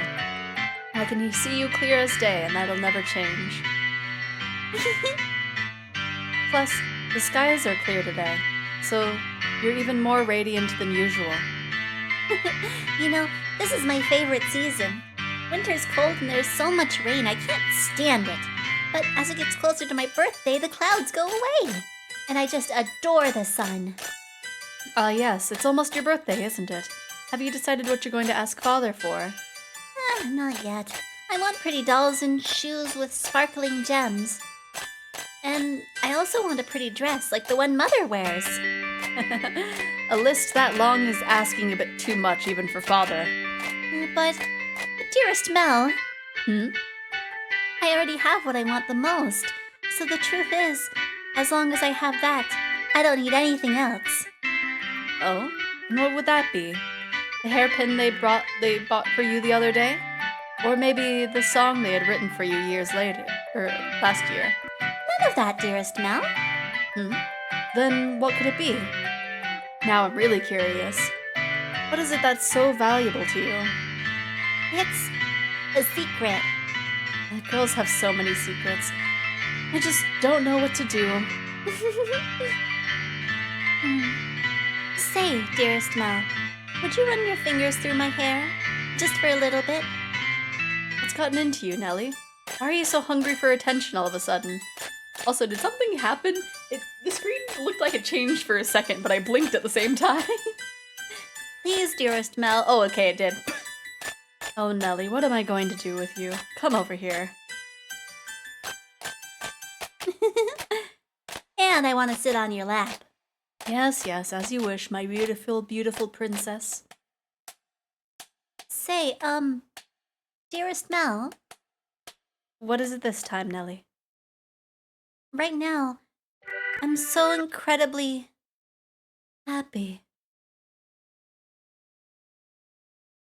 Oh, and out of curiosity, who was it that you really cared for so much about? My goodness. I have no idea where it's gonna go from here, in this case. Let me take a quick bite. A quick 2 bites.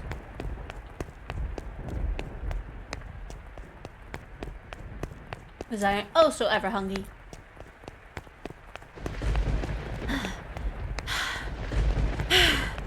In a fevered frenzy, Mel fled from the mansion. Even in early summer, the night was cold, and to make matters worse, raindrops pelted him from head to toe. But that caused him little discomfort, for a far greater maelstrom of pain rampaged within his breast. At night, the town took on a different appearance, not simply for lack of illumination, but people active within it as well. It was not a suitable place for a young aristocratic man to go wandering unattended. Oh no, he's gonna get jumped. The darkness is not only the abode of devils, but of beggars, thieves, criminals, and all manner of things undesirable. Despite that, he continued to run, knowing not where he was to head. Aren't her fingers bleeding too from... Oh yeah! There would be. Yeah, they did mention blood. So...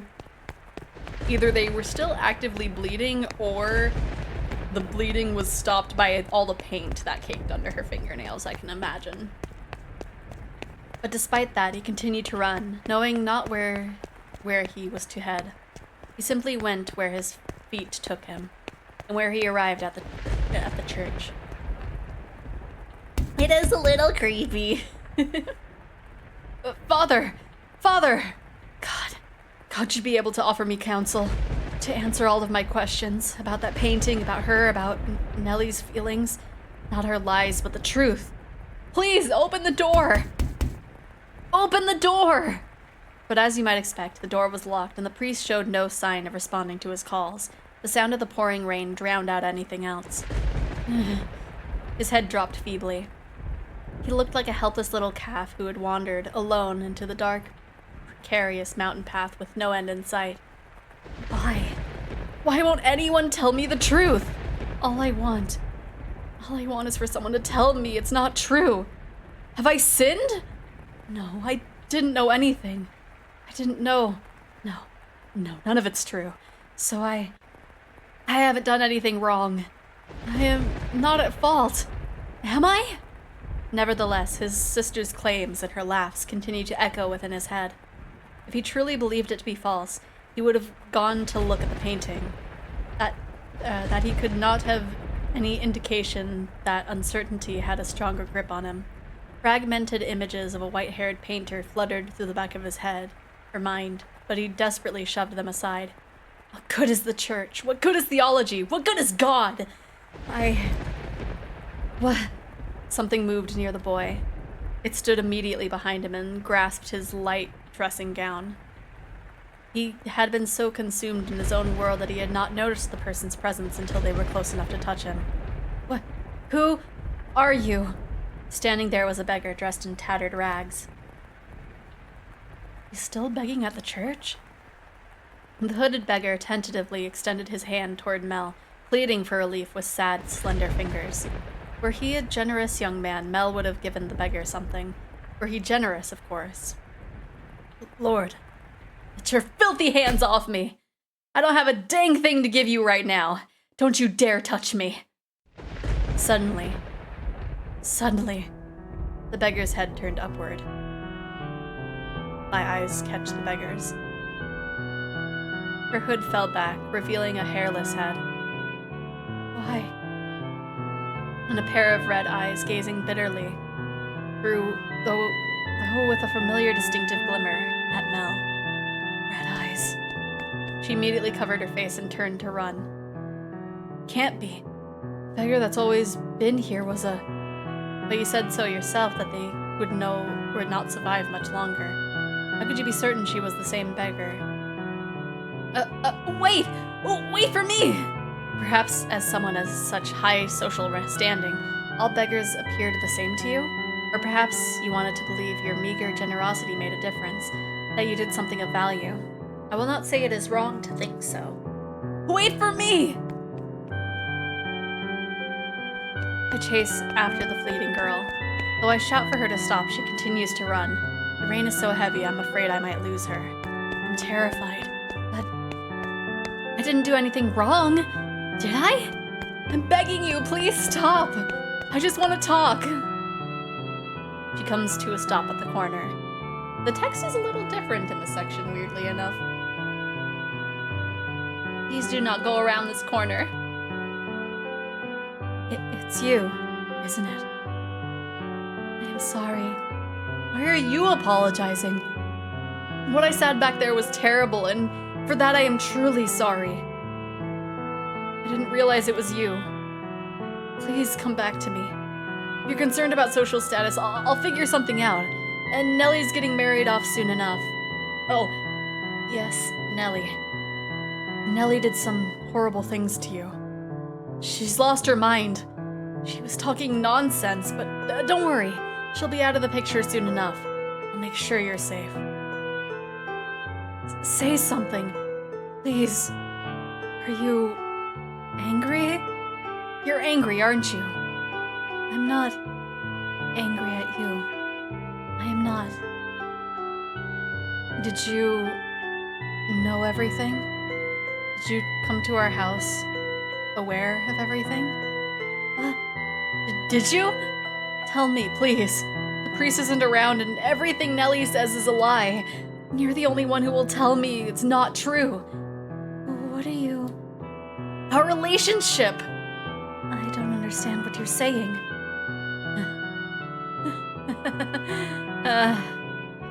I see. You don't know.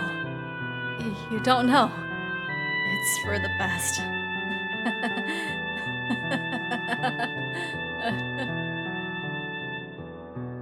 Nellie's the only one who knows. And she'll be gone before long. Everything will be all right. Lord Mel. It'll all be all right. And let's go back. I'll make sure you're never put in danger again. I'm begging you. Stay with me. My appearance is no longer suitable to stand at your side. You saw how unsightly I am back by the church, did you not? Hair can grow back. That's not a problem. Now I truly look the part of the hideous witch. Okay, so maybe she hopefully just cut her hair and didn't actually scalp her. I'm really hoping that's the case. But I am to blame. It was a sin for me to find happiness in your kindness. What are you talking about? My sin was falling in love with you. Not what happened to my father, nor how we had to spend our days. There's no sin in that. We have our whole lives ahead of us, don't we? With enough time, this whole tragic mess will be behind us. Things will only get better from here. I'll be your prince, like the one who took the girl to see the outside world. So please, give me your hand. Come to me. Don't leave me all alone. I need you by my side. Please. I extend my hand around the corner. I sense her hesitating beyond the bend. I'm begging you. I can't see what's on the other side, but a vision of her reaching out to put her hand in mine wells up in my mind. But that story never had an ending. What? She doesn't take my hand. I doubt the girl ever wrote that letter.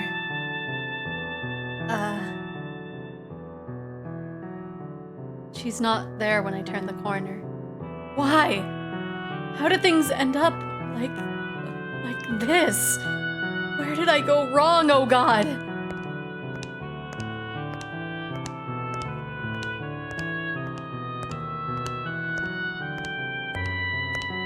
Your error was likely your kindness, thoughtlessly, haphazardly spreading your generosity. But that generosity came from your own desire to avoid pain, for your own happiness. What should I have done? I can't take this. Everyone was happy. Ellie used to laugh and smile. She once meant the world to me. How did things end up like this? It's not my fault. I didn't do anything wrong. If you pretend like nothing happened, then perhaps they can go on smiling in your head. But regardless, you must follow the path you tread. It is your path alone. The path you choose when, in that moment, you decided to run. Make the wrong choice in these moments, and you find yourself on the road to ruin. I would have been better off not knowing. Better off in the dark. I just wanted those tranquil days to last. They were supposed to last forever. At some point, your childhood must come to an end. And that ending may not be the one you anticipated. I can't stand this world. You yearned for a world that would treat you with kindness. What should I do? What should I have done? Someone, please, help me. You should return now. If you spend too long out here, you are liable to catch a cold. Now, let us return to our own time. Finally at the hotel where I'm finally on the 5G range, not 4G. Noise! Also, so you just disappeared in front of him. Wallow in your sadness.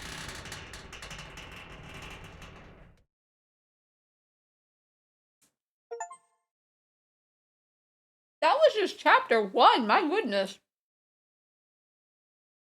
She's Batman, duh, true. True. Crestfallen young man farted into the distance. The decrepit double doors clacked shut. Right, I don't know how much there is of it, but that was just the first chapter. Through the shattered glass, you can only see the ruins of a garden, not a single rose growing within. You had evidently returned from the past.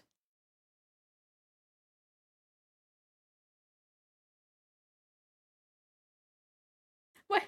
Where did the word farted come from?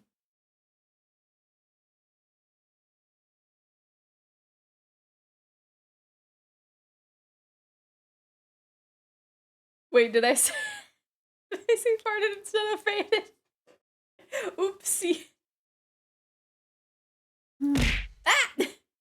In the garden, weeds grew taller than people. You found it difficult to look at. A wolf howled in the distance. The children, the sea of roses, and the white-haired girl were nowhere to be found. Is it gonna be base me? It's gonna be base me, isn't it? Yep. For some reason, I thought I saw a flash of the owlbear. I guess my mind is just playing tricks on me.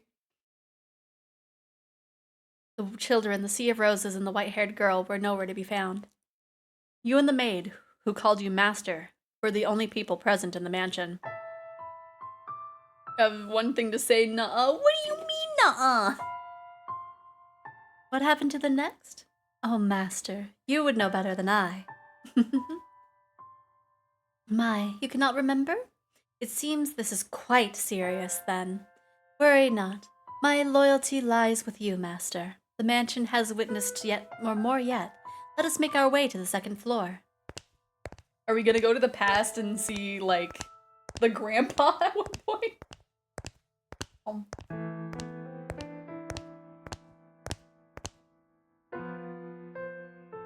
Pardon me, this rice is very delicious, but I need to focus on reading. Your hand in hers, the maid guided you back through the kitchen and into the tea room. Your palms were still cold. You felt as though you were clenching ice. I'm the grandpa I said before. Oh my gosh. Master, do you wish to know the truth no matter what may be hidden within? Or, if it is something you would be happier not knowing, would you rather remain in the dark? Oh, is that so? I keep anticipating it, like, actually asking me. But it's just like, oh, you have answered. I wonder about their father. Yes, the flaxen-haired sibling's father. Do you think he knew about the white-haired girl? If he did, then perhaps he allowed her to stay because of how deeply he loved his wife. Or maybe because he did not want people to find out about her. I expect he too experienced many different emotions, but those pages of his story remain untold. Their parents likely had a turbulent tale as well, but theirs is not of consequence. To whom? I could not tell you. You and the maid crossed through the entrance hall, continuing your trek. At some point, the fire in the fireplace had faded to embers, emphasizing the lack of light within the mansion. The maid took a candlestick and lit it in the cinders. Bleh. The small flame illuminated her pale face. On a whim, you asked the maid about herself. About me? I'm a maid devoted to your service, master, as I have said. Oh? What was that? You are interested in my name. You flatter me. I truly do appreciate the question, but you are more than welcome to simply call me the maid. Also, it would make me much happier to hear you say my name after you've recalled who you are, master.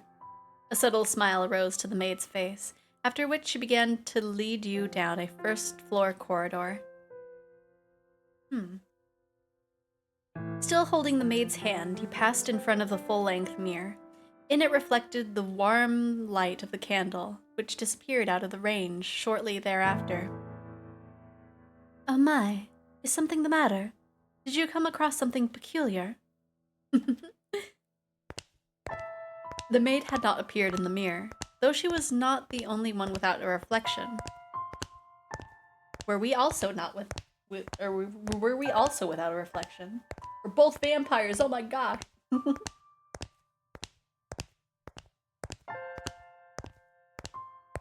You reached the end of the corridor. There appeared to be a doorway, but the door itself was long since gone, leaving only a hole in the wall to frame the stairs behind it. Without hesitation, the maid descended into the darkness. You have more interest in this mansion, master, than in a mere maid, do you not? Though it pains me to say as much in your presence, master, this house is cursed. Yes, it is a curse that runs deep. As you just bore witness to, the majority of those who dwell within these walls fall into misfortune. I have served here for many years, and periods of happiness are as fleeting as a sugar cube and a cup of hot tea. Why did such tragedies befall them? If I were to guess, master, it was because you had not returned. But when you remember your true self, the mansion's curse should be broken. The next door is before us. It appears to be an entrance to a cellar. The disconsolate wooden door was visibly rotten in several places, and it seemed it might crumble at a single touch. You could hear the sound of something devouring meat behind the door. What? Maybe there was a beast living within. Before you had a chance to say you thought it was dangerous, the maid opened the door with a chilling smile on her face. Your first impression was that it smelled of blood. And then all of a sudden you died.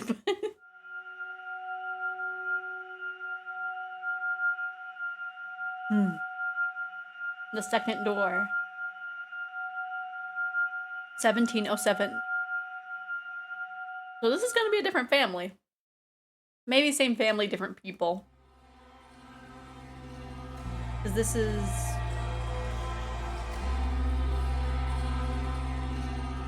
I believe a year later? The last one was like 1606, right? The mansion sat in ruins in that era, not a soul resided within. The grandeur of the house was lost to the ages. It was in perpetual decline. Not a flower grew in the garden. Dust and dirt blackened the plaster. Cobwebs blanketed the corridors. Ivy shrouded the outer walls. It was not a pleasant sight. She just closes the door. It's like, oops, wrong one. As hard as I tried to fight it, I could not stop the mansion's descent into despair. Or disrepair, I think it said. The depth of the previous owner's grief, or perhaps despair, was far too much. After the beautiful flaxen-haired family, people stayed away from the mansion. They had no heirs, so the bloodline simply vanished into the depths of history. It had been about 50 years since the house last had a resident. The forlorn property appeared as though it had been abandoned for centuries. The occasional villager who stumbled upon it did not remain there for more than a day. My time there was rather solitary. That was perhaps the loneliest time of my life. Everyone who visited the mansion feared it, and it was left without anyone to become its master. I never came to believe that my time serving as a maid would come to end in this era. However, one day, I noticed something out of the ordinary. As a servant of the house, I am almost immediately aware of any new presence within its walls. And there appeared to be someone downstairs. Can you imagine how delighted I was? Though part of me was anxious about what kind of person I might find, the possibility that could be you had my heart aflutter. So resisting the urge to rush, I headed for the basement. The cellar was where red wine, smoked meat, and other preserved foods were kept. By that point, the wine was practically antique. As I had expected, a man had made his way into the cellar. Is anyone there?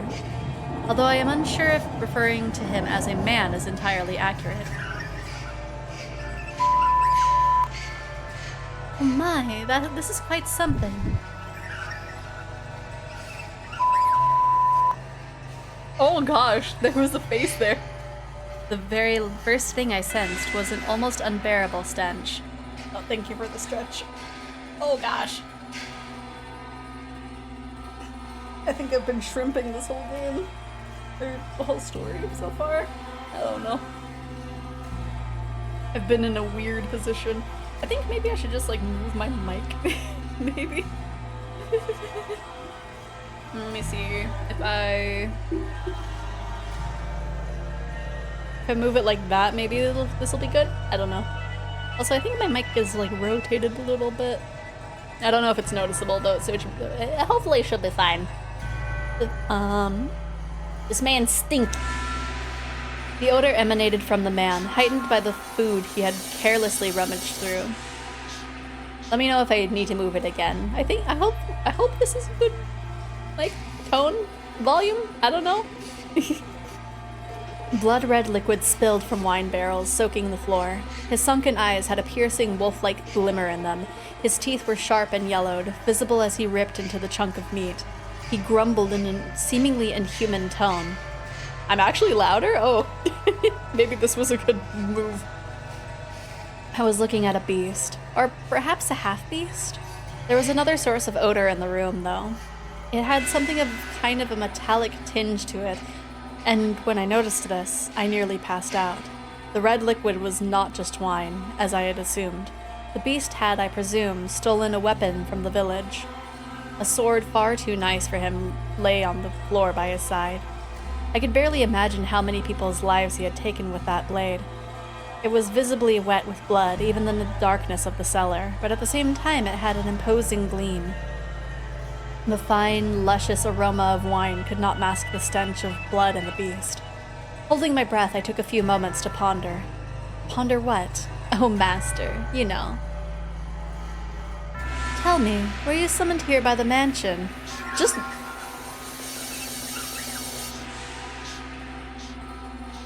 You make noise, okay. I was gonna do a sensor beep. I don't know. Because I don't don't think that was part of the background music.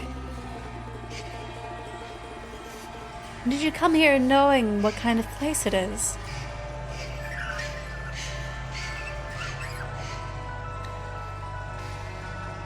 Okay, it was terrifying at first, but now it just sounds like they're just rubbing on a guitar string. I was mostly thinking this game was just right. I was worried about that too, and it's just like, okay.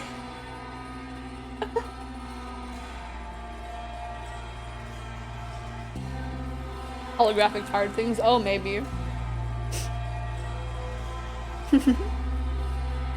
If you are in want of money, you are welcome to help yourself to some of the furniture. And I imagine the villagers would be willing to welcome you if you dressed yourself up a bit more like a person. Then you could trade the furniture for food and make your way to the larger town. The wolf was able to fool the innocent girl simply by putting on clothing, after all.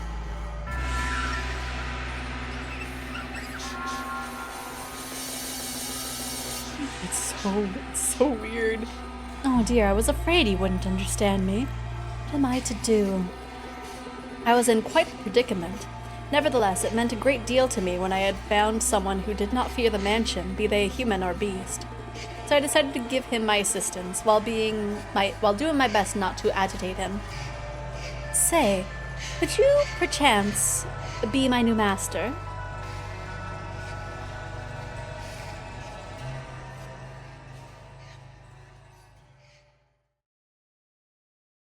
Okay. The mansion set near the ocean. To say it was perched upon a cliff might make it sound rather intimidating, but you could see the beautifully clear sea through the windows, a glittering expanse of emerald and turquoise. If the mansion had been in proper condition, it would have been breathtaking against that backdrop. I even wanted to plant orange trees in the garden. Though it was a tumultuous era, the sun still shone bright upon the land, which only served to emphasize the house's unsightliness. Oh yes, perhaps I could give you some more background information. At that period in time, a war had just come to a close. The dark shadow transitions is so interesting, especially with the darkness near the bottom behind the text box. The once gorgeous wetlands were infested with crows picking at decaying remains. Bodies of soldiers fallen in battle continuously washed up on the shores of coastal villages. The people wanted nothing more than for the curtain to draw on that deeply political contest.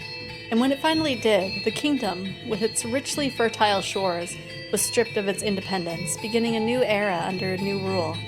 People were exhausted, their spirits wasted away, and the splendor of the ocean and sky did nothing to help. In my mind, the beast was emblematic of the times, emaciated? Maybe? Emaciated, that's what I was looking for, and enveloped in the scent of blood.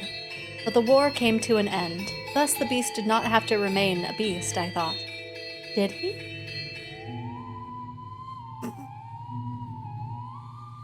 The background music was really ooh. And so I endeavored to make the beast more human-like. First, I needed to do something about his appearance. I would draw a bath, scrub away all the filth, and dress him in clothing left in the mansion. However, having sat unused for 50 years, the majority of garments had been devoured by insects and were of little use. So I searched the mansion top to bottom for anything the beast could wear, heated up some coals, and set to work ironing what I found. At the time, steam irons had not been yet invented. We used plates of iron heated with coals. They somewhat resembled kettles. I even prepared meals for the beast in order to teach him proper table manners. Although, with the mansion in a nearly uninhabitable state of disarray, there was only so much I could do in the kitchen, and the only supplies I had to work with were what was left in the cellar. As such, I was not able to put use to the cooking skills I had learned in the flaxen-haired family's time. Now, you mustn't eat with your hands. Do you want to get your fingers and face dirty?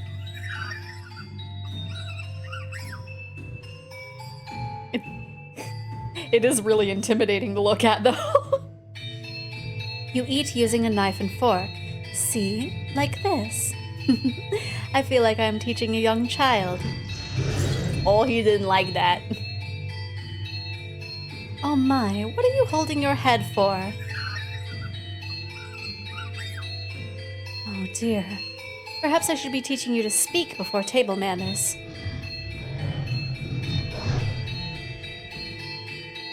Worry not, we have plenty of time. You needn't act so frightened. Or perhaps you do not want to be understood at all.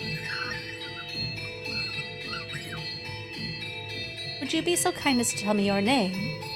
You are, for now, still a guest. It is too soon for me to call you master. Or am I mistaken? Your name, that is what people call you. How about I start by telling you my name? I am called... B-E...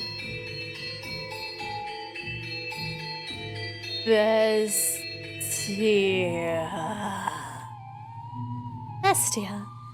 Your name is Bestia.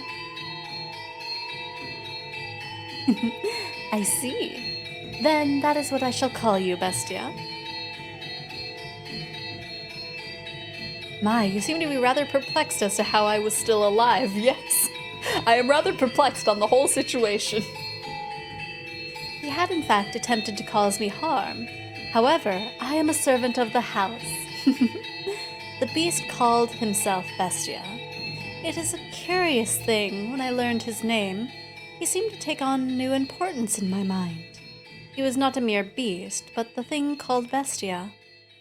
Master, should I ever have the chance to hear your name, I am certain you too shall become more substantial a presence. But you must always remember, Master, that even if you do not remember your name, and even if you never know mine, you have always held a special place in my heart. And thus began my tranquil days with Bestia. Slowly he began to learn the human tongue, and I was, to be quite honest, rather thrilled. To be certain, I was afraid of the beast, but my fear was not so strong as my elation that there was someone else in the mansion, someone to whom I could speak, and someone that might become my master. Come now, you must pull weeds out of the roots, or they will soon grow back. That is a task that requires perseverance. You do it like this, see? There you go.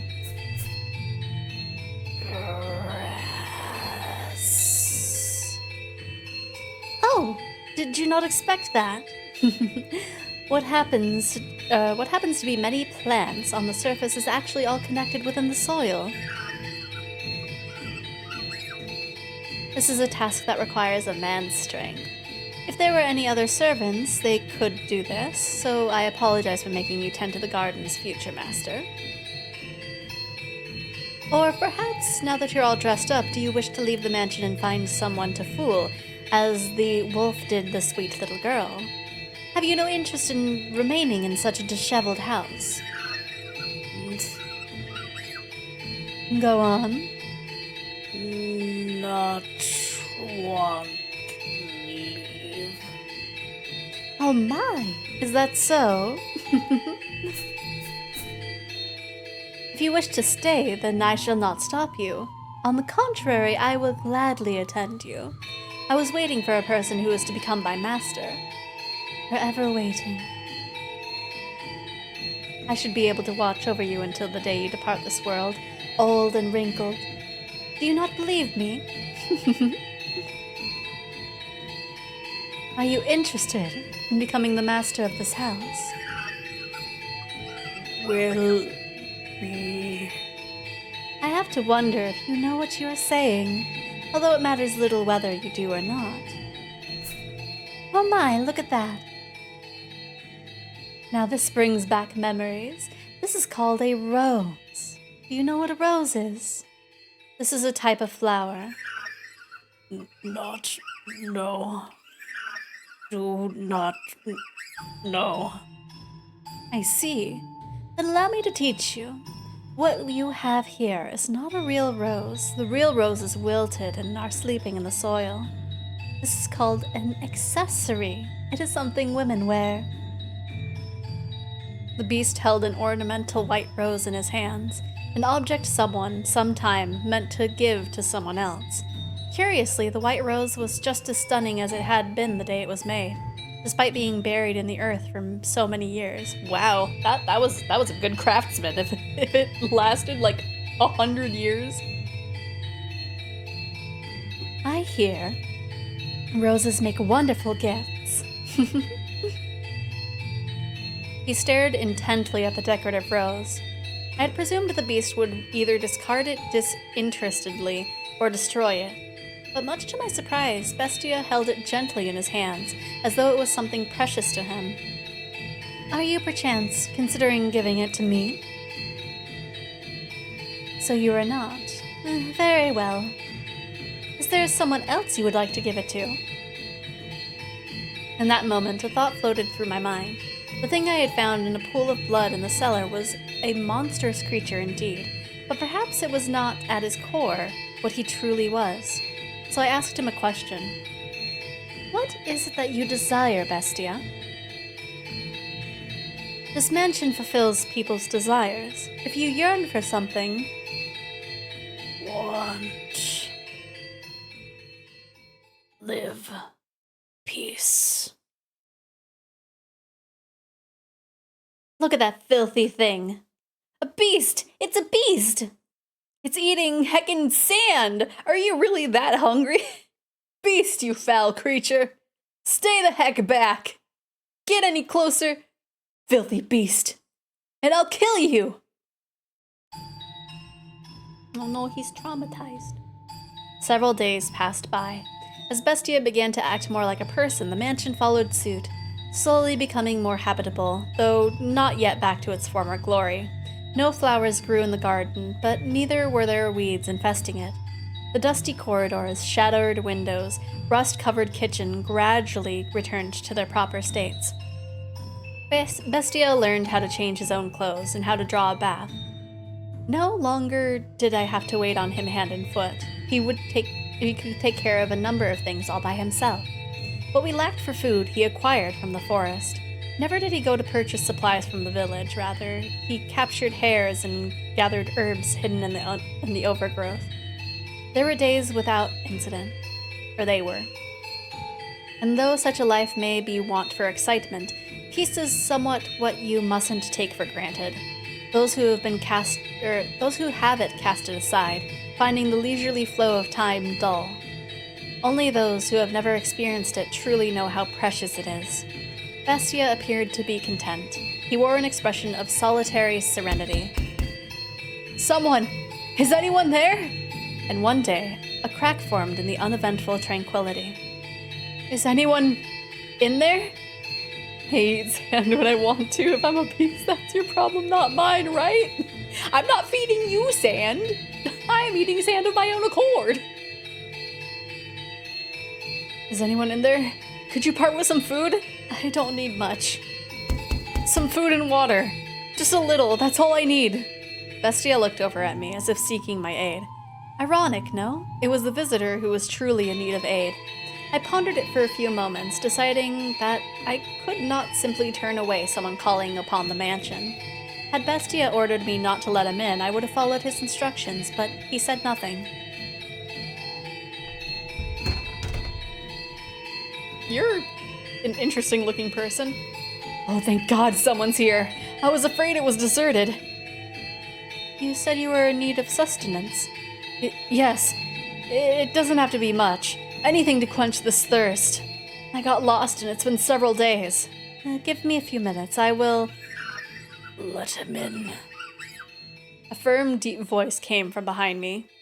I was quite startled. When had the beast learned to act so much like a human? When had he learned to speak so clearly and to behave so much like a master? Upon seeing Bestia, a look of terror appeared to cross the wanderer's face for a moment. I wonder why the illustration came and went so fast. 5-year-olds are people. Oh no. To my eyes, Bestia was the very image of a head of the house, but to outsiders he probably appeared to be nothing more than a beast in man's clothing. Prepare him a meal and a bed. I suspect he is quite tired. Thank you very much. But in time, the fear drained from the man's face. Bestia sat precariously on the border between man and beast. Though he still had his doubts, the Wanderer revised his first impression, deciding Bestia was human. As the wolf had fooled the little girl in the forest, he too had succeeded in playing the role of a man. I thought I was a goner for a while there, but you really came to the rescue. And a meal like this on top of that, you really didn't have to. Though I guess that's not an appropriate thing to say as I'm eating. What kind of meat is this? There. It's dang tender for rabbit. And here I thought it was beef. Not quite the skilled chef. Oh, is she the one who cooked this? Is she your wife? Oh, no, I am merely a servant. Female servant, huh? Don't see that very often. This mansion's just full of surprises. I can hardly believe it. Lost for days, and as soon as I think I'm dead, there it is. Thinking back on it now, it's miraculous.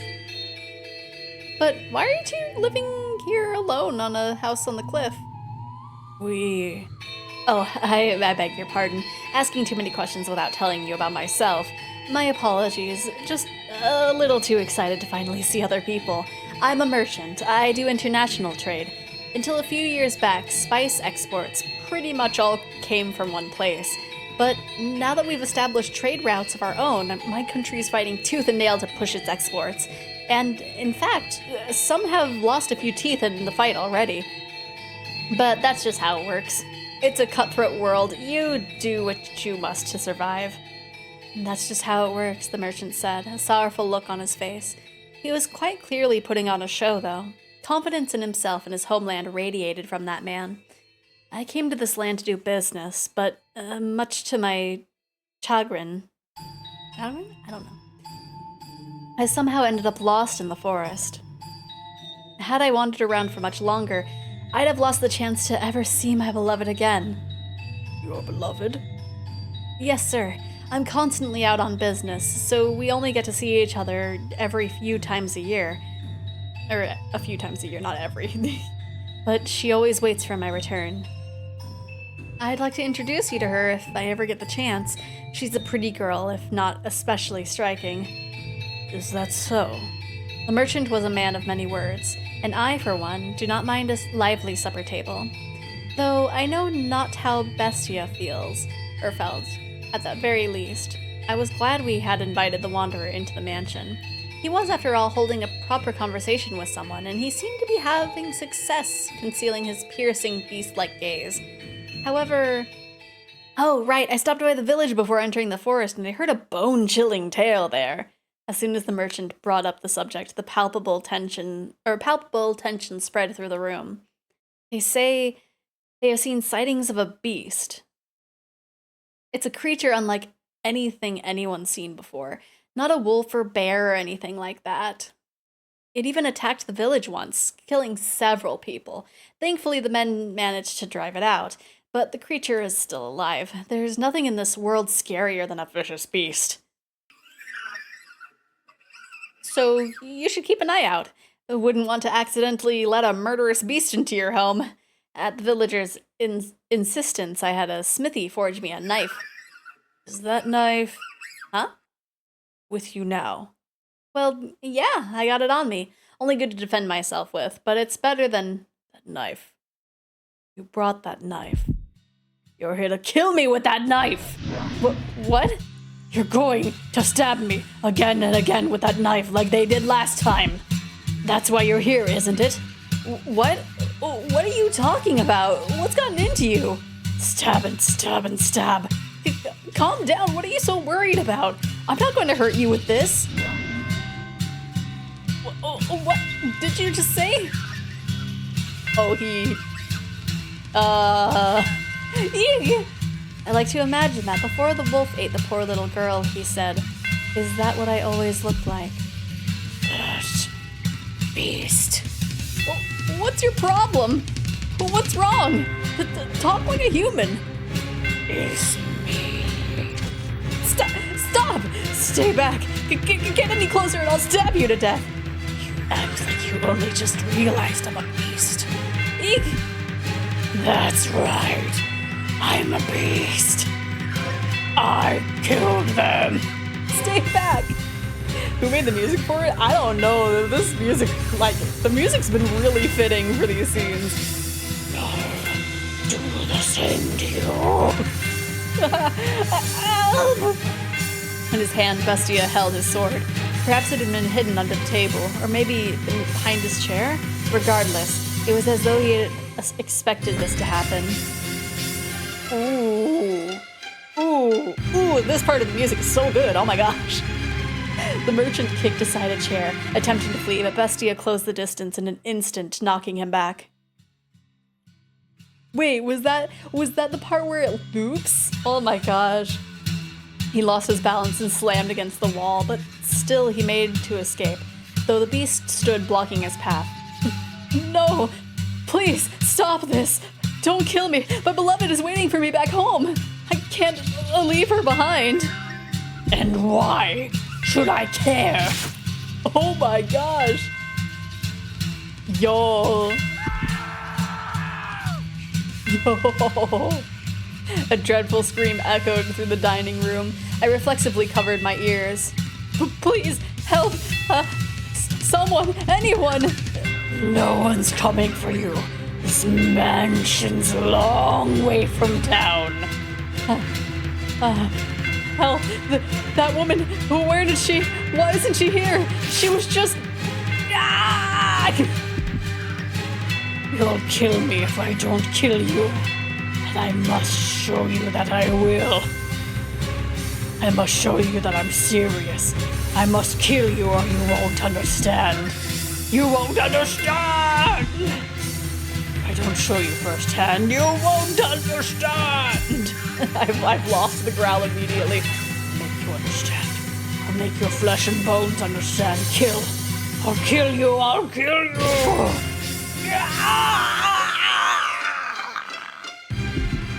Kill you!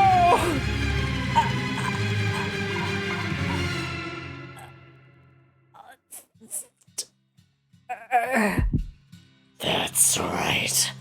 I am a beast. Yo.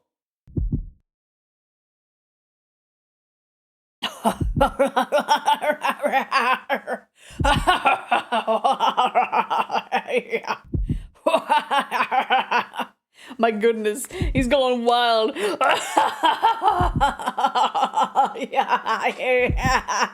My goodness, how long are you gonna laugh, my mans? With just changing the vowels. They had been enjoying a peaceful meal around the table together just minutes earlier. Are you having a manic episode, King? Right. So what had triggered this? If I were to guess, the merchant saying the word knife is what caused the beast to snap. A simple, small thing set him off. I could not comprehend it.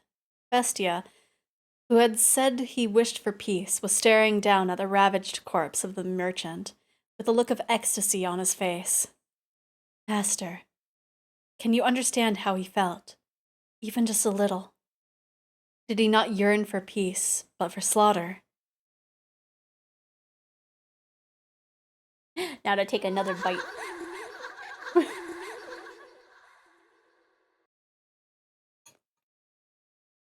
Imagine if that was the sound of his laugh.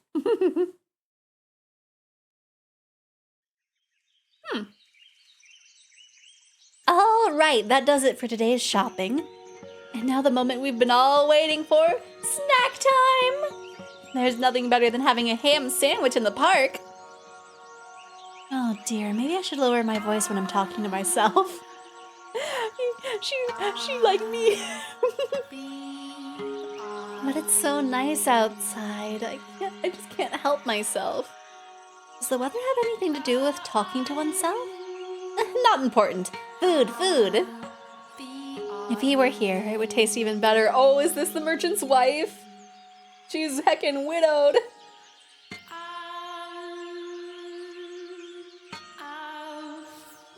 Right. It would be so nice to have a little sandwich in the park. I'm pretty sure the last time I've had a sandwich in the park was probably for a field trip. It's been way too long. I wonder when I'll see him next. Pauline! Pauline! There you are. Oh dear. What's got you so frazzled, Mom? Uh-oh, Pauline. Hmm? What is it? Did something happen? What's the matter, Mom? Mom? Pauline. This isn't like you, Mom. It's not like you at all. Tell me, what happened? I told you to stay away from men who trade. Uh-huh? Oh, Pauline, my dear daughter. Why must God be so cruel to such a sweet girl? You're hurting me, Mom. Don't squeeze so tight. What's gotten into you? Listen carefully, Pauline. You must be calm and hear me out, understood? Welcome back, Shiki. You're back, and we no longer have the incest going on. We just have a girl that is now. I don't know if they're married. They might just have been like boyfriend and girlfriend. I don't know. Your lover, the beloved man you wait for. He's dead.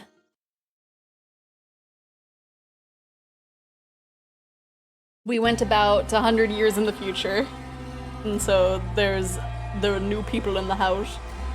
The beast's humanity began slipping away from him after that encounter. He had returned to the thing I had found in the cellar. Actually, he prowled the mansion's halls looking more barbaric than ever. Kill has occurred. Despite all the effort he had put into learning to act like a human, he now ripped the velvet curtains off the wall, howling shrilly, probably.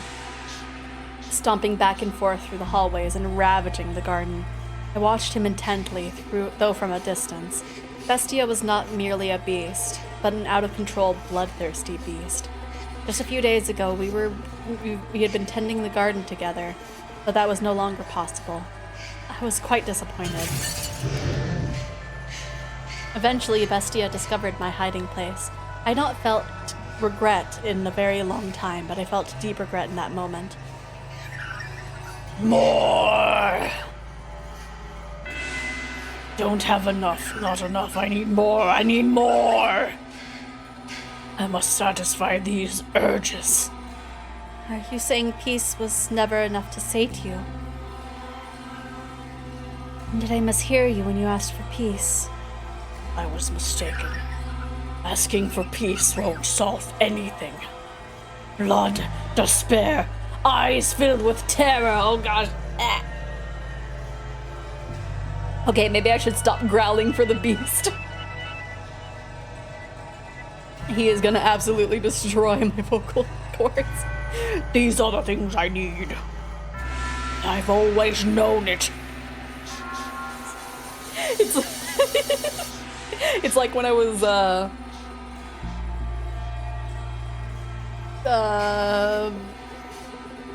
it's been so long I forgot the grandfather's name.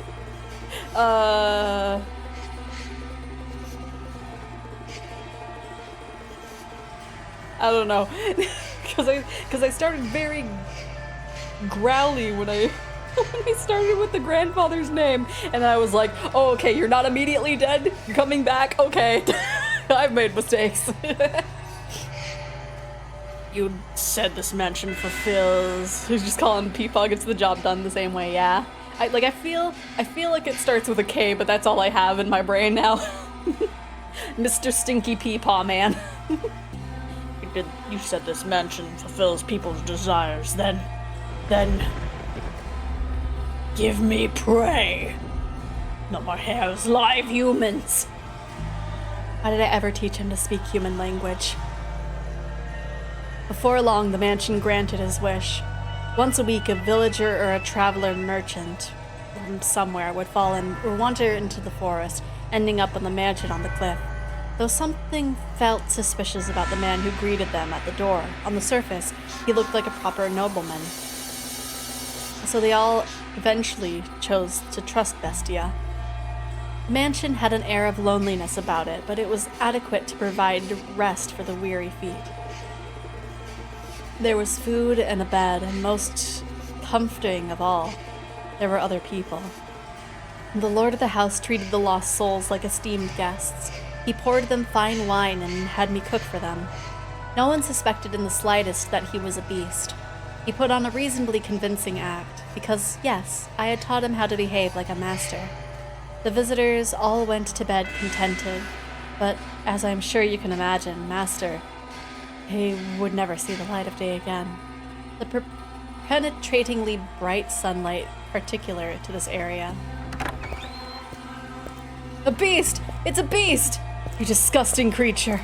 You hideous monster! Kill him! If that's how you humans want to do things, then I'll play your little game. I'll play it even better than you. I'll kill you. I'll slaughter you! Oh my gosh. Please, no, please don't! That's it. Cry for me, beg for your life. Pray for your mercy. Weep and struggle and suffer and die. No one understands. No one could possibly understand my despair. Die, monster. You don't belong in this world. What is a man? What did I ever do? Was it just because I'm a beast? When did I become a beast? Why do beasts have to die? Beasts are savage, and so they must die. I'm a beast, therefore I'm savage. In which case, I'll kill them. I'll show them what makes a beast so terrifying.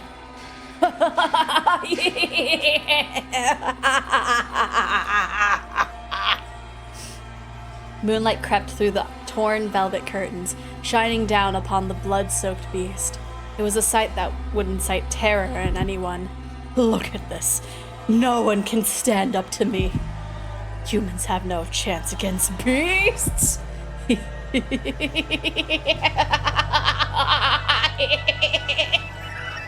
My goodness, my man's to decide on a vowel. More. I need more. Give me more prey. The mansion continues to sate the beast's demented cravings, sending not one but multiple villagers into his claws. Into these blood-stained walls, off which it echoed his monstrous howls. No, please! I'm begging you, spare me! Oh, God! Sorry, I'm not familiar with your god. Beasts have no need of gods. Yeah, I definitely messed up my voice a little bit with his growls. I have a wife and son back in the village. Please let me return to them. Why don't you bring them back to me? I'll send them to the same place you're going. Thank you for the hydrate. Oh my gosh. I am with child. Please let me go. Are you now? In that case, I'll kill the baby first. You damned monster! That's right. I am a monster. And by killing, no one can defy me. I have to show the world that beasts are the most frightening things in this earth. The beast began to change his style, making sick banquets out of his kills. Some days he would tie the guests up in the cellar, playing with them for hours until they finally died. Some days he would drain them of their blood and bathe in it. Oh my gosh, man said these hands rated E for everyone, absolutely. Some days he would spread them out on the table and feast upon them. Every week, another atrocious party. He did everything imaginable. As a faithful servant of the house, I am confident I can do most anything I am asked. Though you can surely imagine my surprise at having to use the cooking skills I'd learned while serving the flaxen-haired family to do that. I can only wonder if it actually tasted any good. Bestia's peculiar sword was always with him for his twisted banquets of self-gratification. However much blood stained it, it never lost its sheen. It was as though the sword drank of the flesh of humans. Master, can you imagine just how wretched I felt? The mansion, once a beautiful sight to behold, reeked of death and acrimony. The stench of rotting flesh seeped up from the cellar. Even the years it spent forsaken in ruins were preferable to that. Or perhaps I only had myself to blame. It was I who had invited the beast into the mansion. More. Not enough. This isn't enough to satisfy me. The bestia still sought to hold on more of his perverse parties. Lost villagers were no longer enough to quell his urges. He was indeed a genuine beast. And in time, this is what he began to wish for. Can't you get me any better prey? Something truly exquisite? The perfect prey to quench this maddening thirst of mine. Do you know what he meant for when he asked for the perfect prey, Master? Perhaps a hero, someone courageous enough to stand up to him, with whom he could enjoy a battle to the death. Perhaps a dazzling young nymph to satisfy his other primal urges. Or perhaps what he wanted was not human at all, but a demon or a phantom. I would soon find out as the mansion attempted to grant his wish, bringing yet another guest to the house on the cliff. Murder sword, right?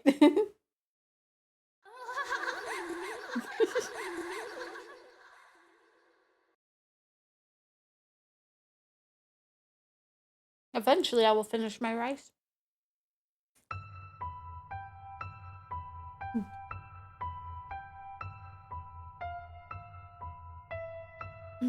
If the devil guides us, if God guides us, then perhaps I could accept this was fate. Then it makes sense that I am here.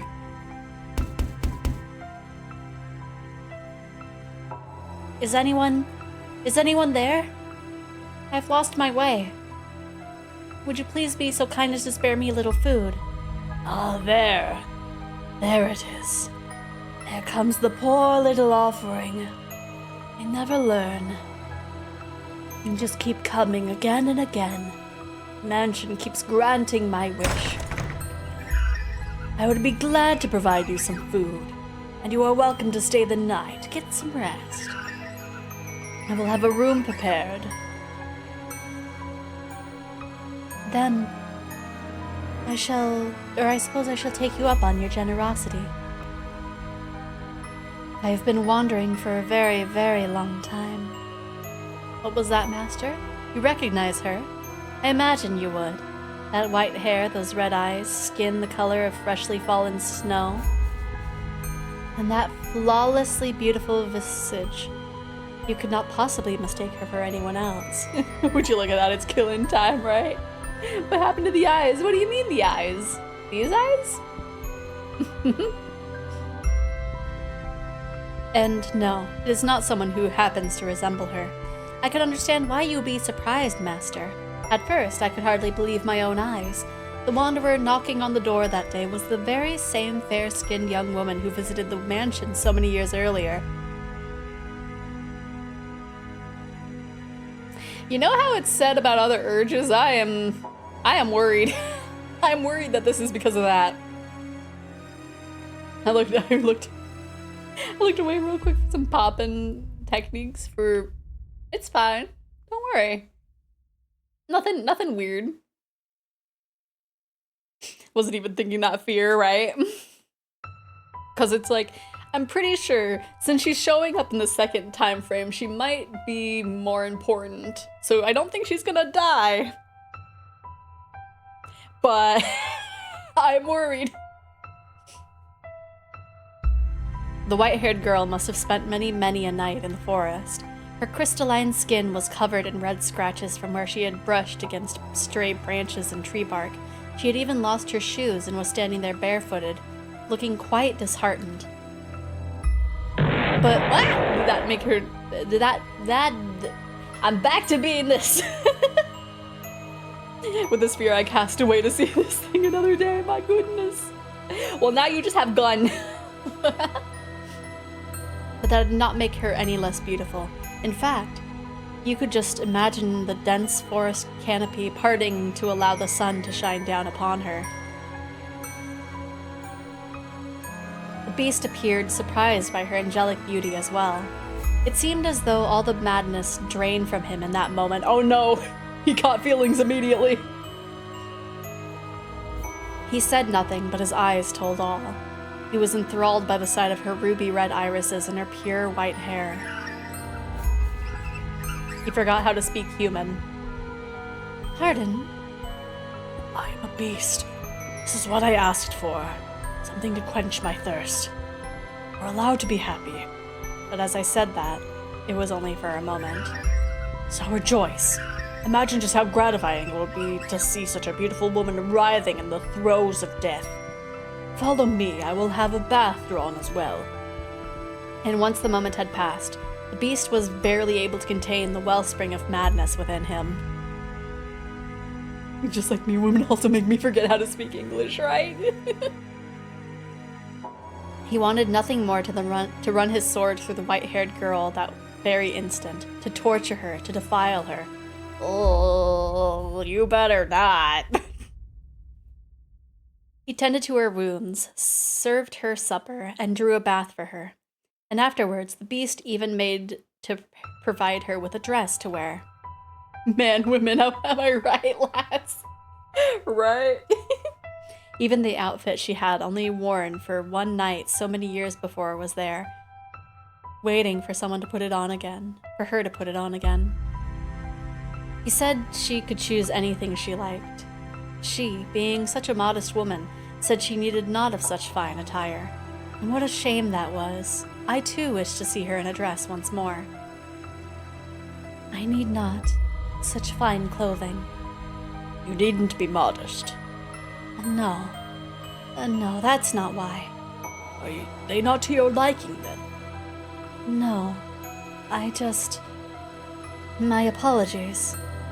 You are very generous. Foolish girl. Smiling and calling me generous. I was simply imagining what a pretty sight it would be. The sight of her fresh blood splattered on it. The sight of her life slipping away in it. I am glad that, after wandering for so long, I ended up here in this mansion. In a few hours, you will be feeling the exact opposite, as I murder you. Get all the rest you need. I shall see you again in the morning. I thank you. Now I think about it, why does Bro look like an angry cloud of smoke? He do. I don't know.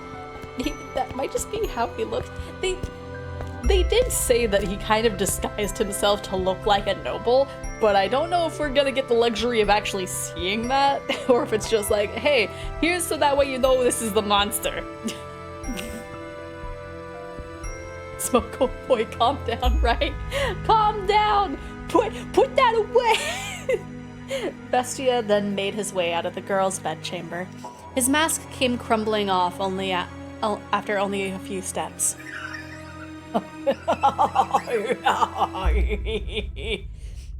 There, that's precisely what I wanted. Just imagining how such a beautiful woman will scream, how she'll beg for her life. Hey, are you there? The mansion has given me the perfect offering. Hey! Is she not here? I wanted to brag to the maid. Is someone there? Yes, I came by to ask if there was anything you needed. I cannot offer you anything extravagant, not like before, but I am here to provide you with anything in my capacity. I appreciate the offer, but I need nothing. Being allowed to stay the night is more than enough. Do you work here in this mansion? Yes, indeed I do. I have been here for a very, very long time. A very long time. You might think this an odd question, but have we met before? Something about you seems familiar. And get the feeling I have been in this mansion before. Yes, we have met. It was quite some time ago, though. When was it?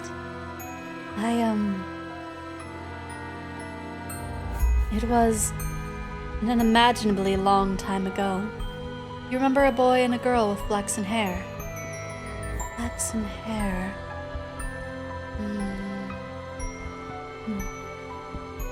I apologize. My memory fails me. Do you not remember me either?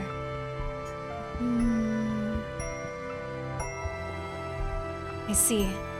You should probably not push yourself to remember then. They were joyous times. They were less than joyous times. But would you be so kind as to answer one question? What might your name be? My name? My name is... I see. Again. Again? You should get some rest. I will make tea for you in the morning. Also, go on. Close your eyes.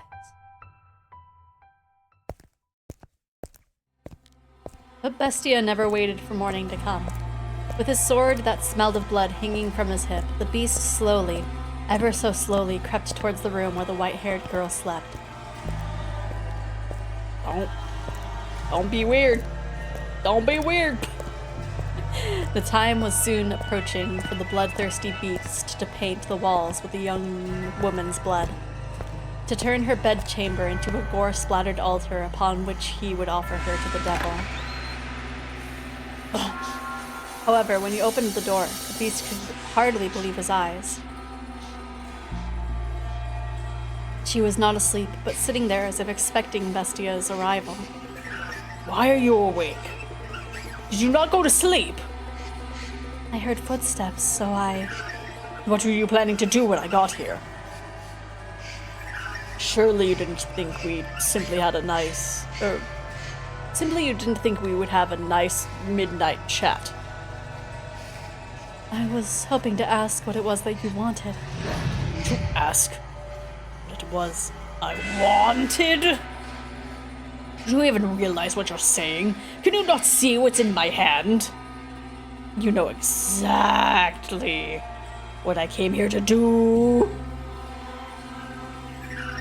Aren't you going to beg? Aren't you going to plead for your life?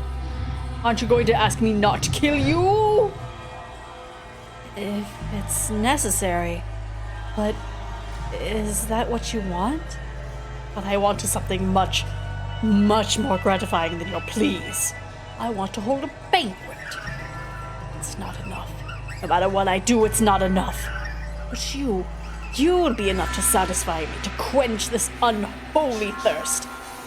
To completely, wholly fill me to the bursting point. Just imagine she's like, what? You want to know what I desire? I desire to devour you! Don't get weird. Don't get weird. Don't get weird. Bestia shoved the girl back, slamming her into the mattress. Don't get weird, please. He then stabbed his sword through the sheets beside her, looking down upon the girl, the moonlight at his back. Clenching her slender throat with one hand, he drew his sword once more, holding the tip but inches from her nose.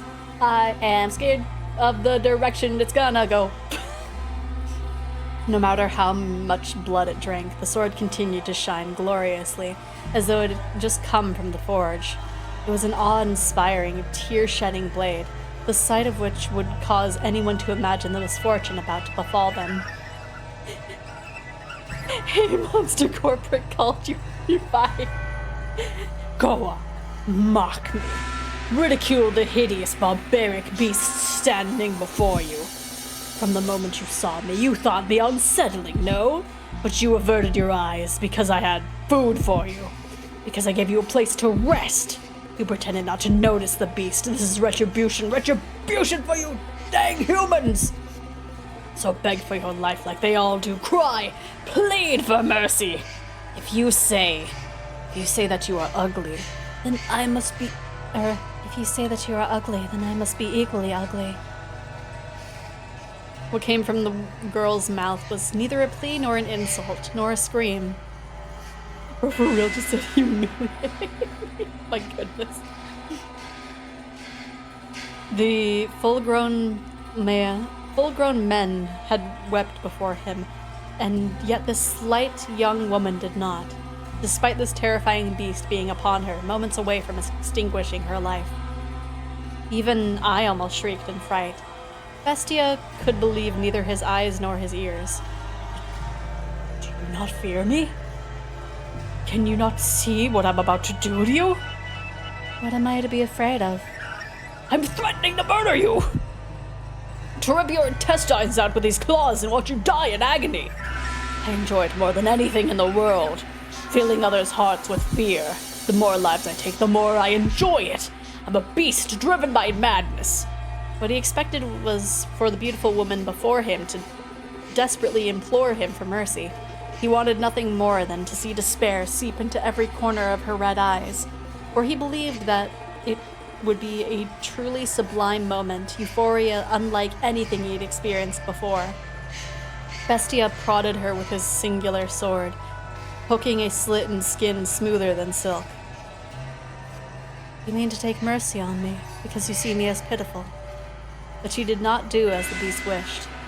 She looked at him with sympathy rather than fear. This rattled the beast. He had never once seen anyone respond to him that way. What possessed you to say that? What on earth is going through your head? Mercy, mercy! Do you not comprehend the situation? How can you be so calm? Scream! Cry, shout, beg for me to spare you, throw yourself at my feet! Throw yourself at my feet! Otherwise I'm a beast! A beast that never tires of killing! To me, you appear to be a person. You're lying. You listen to the things I say and you respond with your own words. I was taught how to speak. I'm a beast who speaks human language. But you think. You use your mind to come up with responses. And you hesitate.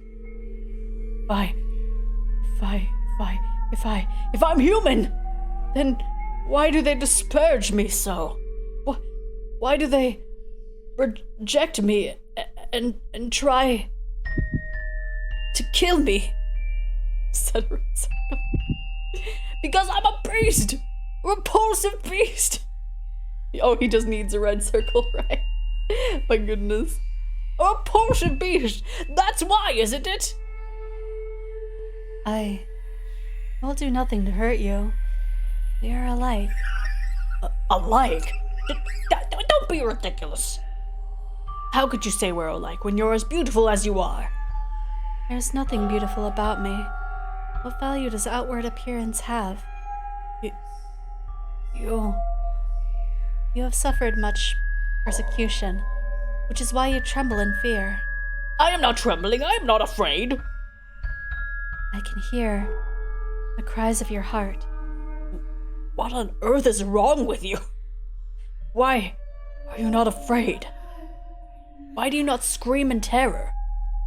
I am afraid, but more than fear, I feel like I know what my role is. Your role? If you will have me, then I would like to remain here in the mansion. Are you mad? I will eventually kill you. Torture you, put you through heck, make you wish you were never born. That does not change my mind. Please, allow me to stay. I find it very hard to believe that what you want deep down is to hurt people. And I get the feeling that I am meant to be here. That is my role. Bestia was at a loss. He was perhaps afraid of this girl who did not fear him and even attempted to embrace him. She behaved too differently from all the other humans he knew of. who only ever harassed and pushed him away. Why are you so kind to me? To this beast, this murderer? Bestia's sword slipped from his hand, hitting the hard floor with a metallic whine.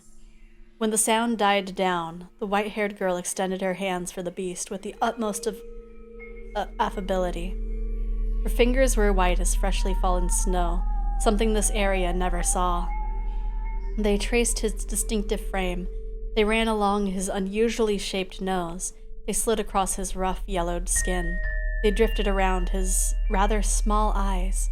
The beast trembled once more, this time not out of twisted desire from deep within, but from an unimaginable comfort of physical contact.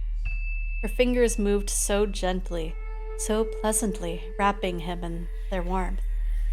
"Are you crying?" A single teardrop slid down the arc of her finger. Looking into her clear eyes, Bestia came to a realization, and at the same time, he felt somewhat dismayed. "You are without sight." Taken in the throes of his primal urges, the beast had not noticed, but there was an emptiness in the girl's eyes. She appeared to be gazing far into the distance, not focused on the man despite being so close to touch him. Tears had begun running down Bestia's cheek earlier, when she had called him a person. But it was not until one of those droplets had slid across the back of her finger that she had realized. She would indeed have no need for extravagant dresses. After all, she could not see what she was wearing. "That is correct. I am blind." But whoever decided that reality is only that which can be seen, or whoever decided that reality is that which could be seen. I know not what appearance I have. In the darkness, everything is as one. There is no difference between beast and man. If you are a beast, then I too must be a beast. To call the girl a beast would be a paramount of eating sugar and insisting it was salt. Do pardon the trite analogy, please, but you know rather well, Master, that the white-haired girl was not at all what you would call a beast. Not simply in appearance, but all the way down to her core, there was nothing beastly about her. Her words brought him faint pain, but the beast still felt, on some level, that he wanted to keep her at his side, to see what would happen. His next words were in large part impulsive. "I am grateful that you cannot see." Okay, good. Nothing weird happened. Oh, I was worried. Without exception, everyone who had wandered into the mansion had lost their lives before the sun rose the next morning. She was the first visitor who had not met this fate. Over time, Bestia's madness gradually subsided. He even began to seem rather tame.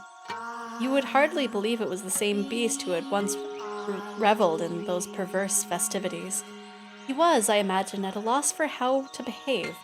I too would be flustered in the constant presence of such beauty. But it was not just her appearance. She had said she wished to live with him, a beast who had committed countless atrocities. Perplexing indeed. "What is the matter? You honestly not fear me?" Do I appear to be afraid of you? "No, you do not." Or you would. If you could see me, you would react the same as everyone else. You would mock me, you would despise me, you would want to kill me. You don't know what I've done because you can't see. I enjoyed it. I basked in their terror. So why do I not want you to find out? I don't want you to know how many people I've tortured, how many I've slaughtered, how much blood I've imbibed. All the horrible things I've done. Horrible? I'm aware that what I've done is wrong. I'm aware that what I've done is wrong, but I relished in it. I wanted for so long to slaughter them. I desperately desired to see blood, human blood. What is it I crave? Murder or laughter? I said that I had no need for peace, yet here I am. Is something the matter? No, some tea. Oh, shall I make some? Are you thirsty? No. I made some tea.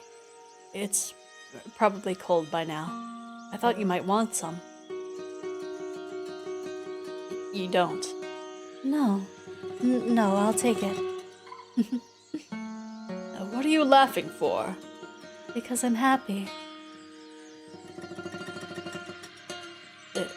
Is it to your liking? Finger press? It's better. No, he steeped it for too long. Their life together began quietly, their days without event. They had no extravagant meals. There were no swaths of guests lending life to the mansion's halls. There was also no one screaming in fear for their life. It was the peaceful life Bestia had lost, and he had returned once more to that quiet realm. What's the matter? You were always so quick to notice my presence. My world is of darkness, so I have a heightened sense of hearing. What is it like? How do you perceive the world? I cannot imagine having or living in complete darkness. Occasionally, I can see light. Light? Yes, not a radiant light like the sun, but a soft light floating in the darkness. Like a candlelight, I suppose. That only perplexes me all the more. I find it difficult to understand what you are describing. Is that so? It's difficult for me as well. I'm not sure how to describe it, but it's not complete darkness. I can sense your presence, for instance, and I can tell how windy it is from the way the windows vibrate. Also, I also feel as though I can sense the wavering of emotions. The candlelight begins to flicker erratically, from fear, intense sorrow, or other similar emotions. My emotions? I do not know. It could be yours, and it could be mine. This mansion is a very peculiar place. The candlelight is always wavering, and yet it somehow seems stable.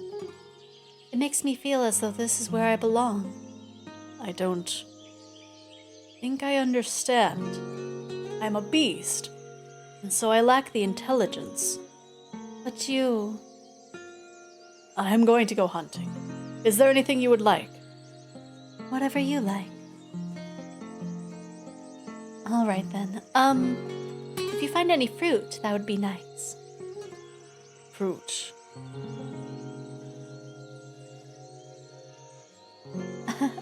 It's sour. You picked it before it was ripe.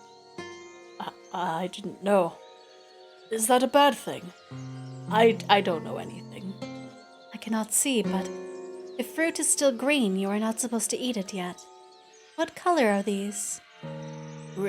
No, blue. Shall I give you a hand preparing supper? I cannot ask for help from someone who can't see. You'll hurt yourself. Right, I also don't know anything. Especially what's happening here. Because I feel... it's bound to go bad at some point, but I'm not sure as to how.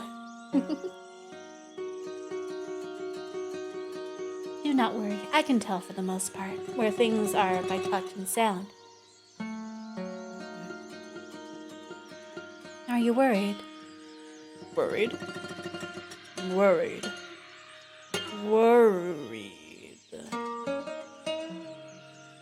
The thought of blood dripping down her finger doesn't excite me. What's going on?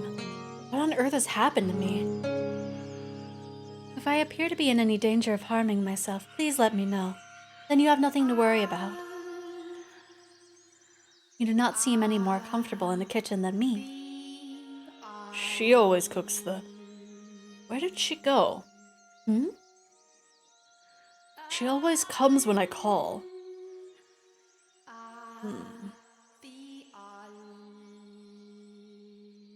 So he hasn't seen the regular maid, like, for a while. I had hidden myself away. Bestia had learned how to go about his daily life without my assistance, and the two of them had no need for others in their peaceful world. Oh my, what is the matter, master? I was not lonely at all, no. It was an absolute pleasure simply watching them. I mean that. It was not my role to be at his side, nor was I the one to be at hers. If she could make Bestia into the master of the house, then my presence was unnecessary. I appear when I am needed, as I appeared to serve the flaxen-haired family. Nothing more. If they sought a servant, then I would show myself. Yes, certainly. After some time, they began to sleep in the same bed. Oh dear, no, not for the reason you are imagining, master. You thought no such thing? Though they slept in the same bed, they did not lay together. They did so, it seemed, because they were more comfortable in the same place. The two acted more like family than lovers. I mean, we learned from the first chapter that's not a thing that disallows the lovers thing. Hey, hello. Are you asleep? No, I am awake. Is the candlelight wavering? Right now, it is very calm. I see. Say, tell me about your childhood. What? Me? Won't you? My childhood? Yes. I have no such stories to tell. When I was a child, I lost everything. My mother, father, brothers, everyone. So for as long as I can remember, I did not have a father. I lived alone with my mother, but I never felt like that was a bad thing. Was she kind? Yes, very. She was a compassionate woman. But we were poor. Because I cannot see, my mother was the only one who could work. She would be away for long stretches of time, supposedly because she served at a respectable house. I do not know whether or not that was true. Perhaps she was doing much more demanding work. I never asked. I believed not asking was best for her. From time to time, I would receive letters from her. Someone who lived nearby read them to me. The letters went something like this. Life in the mansion is difficult, but everyone treats me so well, and they say I do good work. I'll be back with more money soon, so you be a good girl. Other than that, she allegedly expressed concern for my health and safety, as well as repeatedly saying how much she loved me. You have a good mother. I did. Nearly everything I remember my mother saying to me was written in her letters. So much kindness and warmth. Why do you not live with her now? How did you end up here in the mansion? Before long, she lost her life at her place of employment, and I was sent the money she had earned. It was, I imagine, enough to survive on. When my mother was alive, she often lamented my blindness. If only you could see, she would say, I could show you just how extraordinary this world is. So I decided I would visit a renowned physician. Physician? I feel like I'm pronouncing it wrong, but... in order to fulfill my mother's dream. Physician? Why am I having so much trouble with physician? In this country. However, upon explaining to me, he said that he could not restore my sight. Objected, I was on my way back home when bandits attacked. They robbed me of the money I brought to pay for my treatment. I lost everything my mother saved for me. The money she gave her life to earn for me. I failed to repay her for anything she did, which cast a dark cloud over my heart. My world has always been wrapped in darkness, but at that moment I was in the deepest abyss. There was not even a speck of light. I was at a complete loss.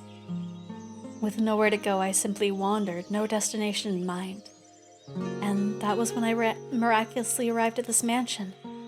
It was as if it had summoned me here. You were being summoned by the mansion to fulfill my craving. But it didn't end up that way. I wonder if the mansion is disappointed. I see. I apologize for not having a brighter tale to tell. I imagine you were hoping to hear cheerful childhood memories. No. They hurt you. Pardon? The bandits. When they attacked, were you hurt? You are so compassionate. I am no such thing. I am not compassionate. I was perfectly fine. I took a few scratches, but nothing you need to worry about. I see. I believe that I am happy now. I am unable to regain my sight, and I haven't the money to return home, but I believe I left in order to come here. Is your life right now happy? I am terrified. I'm volatile. Yeah. I'm growing accustomed to this woman's comfort. I'm afraid of losing her. A beast should not have these feelings. Murderous beast. Take this. What is it? It makes a good gift, supposedly. I was planning to throw it out when I learned that, but I couldn't. I felt like I was meant to give it to someone. That could only be you. It is a fake white rose. A white rose accessory. Do you not want it? No, I do. I just, for some reason. Never mind. Thank you. I appreciate it. I wonder what her story is. Since she's been in 2 of these stories, like, she's definitely important. But, like,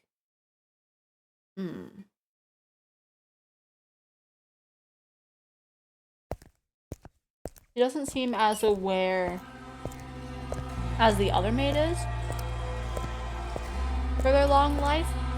I don't know. Do you not desire more prey? But you were hungry for blood before. I've had enough. I don't want any more. Well, she is blind. No, because she cannot see, she does not push me away. I'm the only one willing to accept me, to be with me. She's the only one, not me. So hard to please. You obtain peace, cast it aside, and then pick it up once more. But you'll never be able to escape it completely. After all, you are enchanted by the pleasure murder brings. You have been for a very, very long time. This time I'm done. I won't kill anyone anymore. Being with her is far more satisfying. And the joy killing brought me. To be with her is what I truly want. So very self-centered. You certainly are. Hey. It was as though he was viewing a flashback. The sound of knocking echoed through the mansion, as it had the day the merchant came and brought the beast's short-lived peace crashing down. What did I just tell you? I do not want more prey. Stop this. Stop it. Don't bring me any more. I thought you were supposed to fulfill my desires. Why did the door open?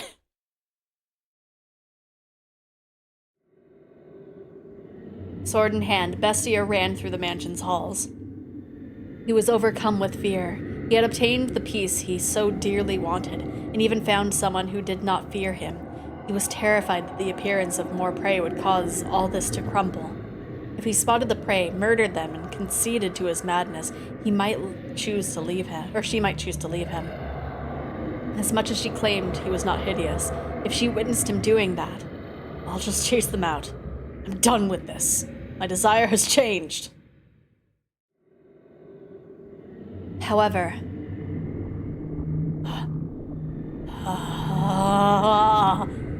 why?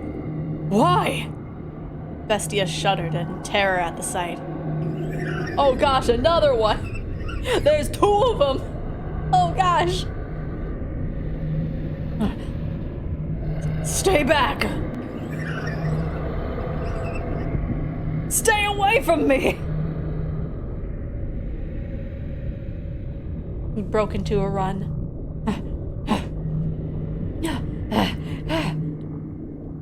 It was not, after all, helpless prey that had entered the mansion. That thing is... The monster's voice seemed to slither along the floors behind him. He felt as though if he were to turn around, it would be right there on top of him. "Why are you chasing me?" Bestia shouted with fear in his voice, uncharacteristic of the beast who had so readily slaughtered his prey. But can you blame him? That's... a Bestia! In that moment, I had an epiphany. I'd assumed he had called himself Bestia, unaware of what the word meant. Bestia other than me. Bestia is not, in fact, a name.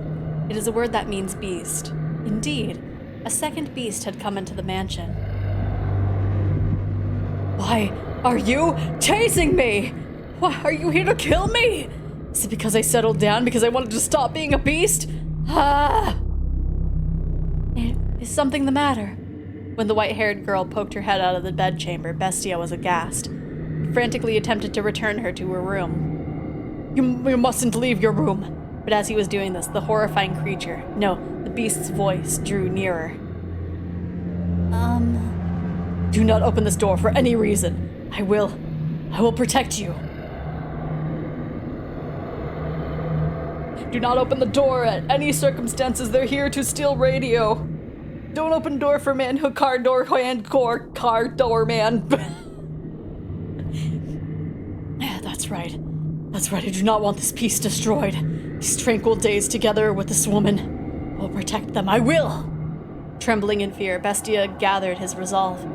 He pointed his sword, which until then had only been used to torment others, at the second beast.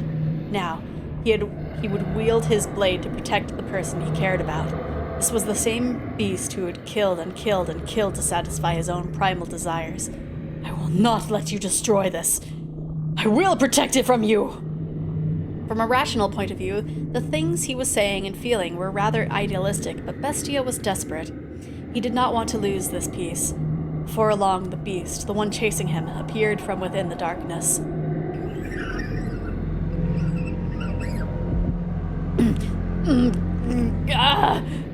Say, Master, if resolve was the only thing necessary for one to ask or act courageously, would that not mean nearly everyone could become a hero?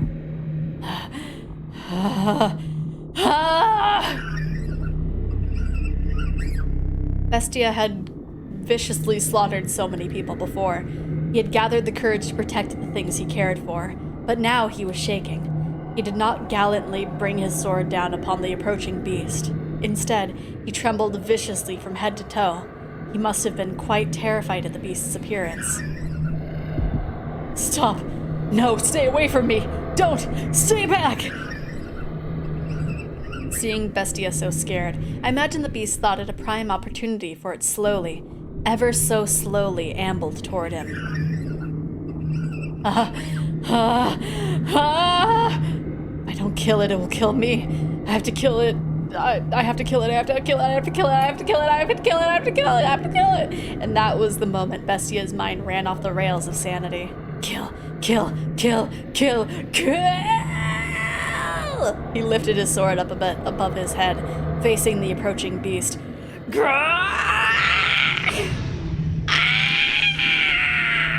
And ferociously.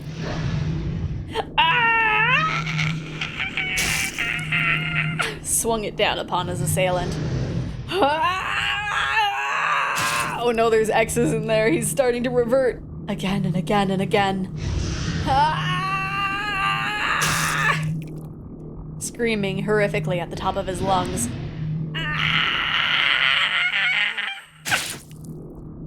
He continued, swing after swing, until the other beast had gone completely still. Do I have I don't think I have a sound for it. I have this. If it switched to it, I think... Oh, it doesn't even... It didn't even detect my screaming.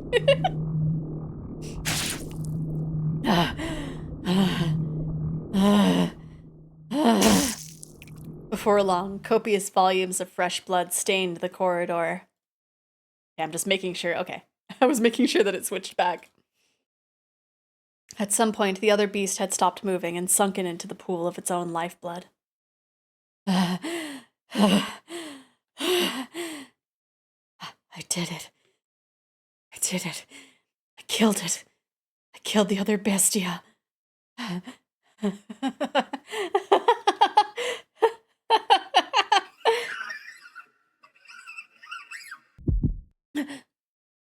Bestia had let his guard down, assuming he had claimed victory over the unmoving beast.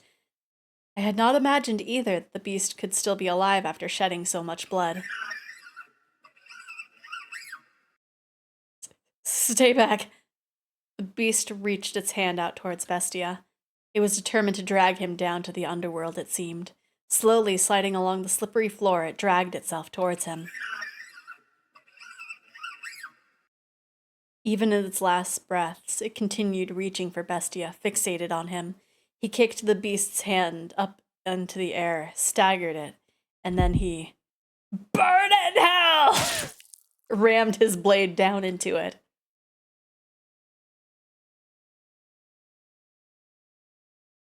Bestia's fear-stricken expression was hardly that of a knight who had just saved the maiden. Nevertheless, he had indeed eradicated the other beast. I'm like waiting for it to do an intense reveal. Oh,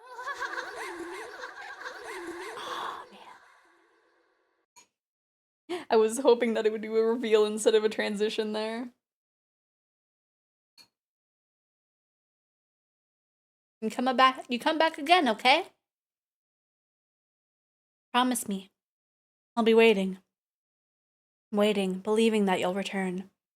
I'll be waiting. It's about time you set off. Oh, I wonder if the beast was actually this lady. Indeed. You take care out there. Don't eat anything funny and get yourself sick, got it? I'll be fine. I'm a tough one. The more overconfident you are, the more you'll push yourself and risk getting hurt. Make sure you drink lots and lots of water, okay? And take care not to get heat stroke or sunstroke, okay? You worry too much. Relax, I know how to take care of myself on the ship. I know, but you never know what might happen. I want you to be in good health when I see you again. And I will be. Though, I'll probably keep you waiting for a long time again. I'll be waiting. Don't worry about me. I'll be waiting, I promise. I managed to wait 1.5 years already, so I can handle this. Come back, okay? You have my word. Thanks. Safe travels. I refuse to believe that he could be dead. I have to find proof that somewhere out there he's still alive and well. I have to find him. I have to prove it. We have arrived at our destination, madam. Though I dearly wish I could assist you in your search, I have things to attend to during our stay. No, don't worry yourself. I couldn't possibly impose on you any further. Madam, Pauline, you mustn't put yourself in danger. Should anything happen to you, your mother would be so devastated. I wonder if Mom's mad. No, she's probably sad. Her sorrow as expansive as the Albufera wetlands, as wet as the ocean into which the sun sets. And it's all my fault, but... Don't worry, I'll be fine. As soon as I have certainty of his well-being, I'll go straight home. Me and him, together. Pauline, your lover is... I have faith in him. He would never break a promise to me. He's always come back to me, no matter how long it took. A man like that wouldn't just simply disappear on me. There's been a mistake, and I have to prove it. I have to be the one to do it, because he'll remain gone unless I see it with my own eyes. I wonder who you inherited your stubbornness from. What? Nothing. An acquaintance of mine lives in this village. I shall be staying with him. I'll let him know about you. He should gladly welcome you into his home. Thank you, Orlando. You've been such a big help. Pauline. Hmm? 1 month. You search for 1 month, and if you haven't found him, you come home with me. Will you promise me that? You are her only daughter. Okay. Good. To tell you the truth, I regret bringing you with me. What I should have done is dragged you back home. But I couldn't bear to see you like that, Pauline. It was like I was looking at her when she was younger. Orlando. Anyway, 1 month. You understand? Yes. Don't worry, a month will be plenty. I will find him before the month is up. The sleepy seaside village is on the small side, but from what I've been told, it used to be a flourishing fishing industry. Now, though, it's like there's a fog hanging over everything. That's not too surprising, I suppose. A few months ago, the village was part of a war for control of the country, and they're now under a different rule than before. Stripped of her independence and battered by the raging tempest of war, people's spirits had been eroded.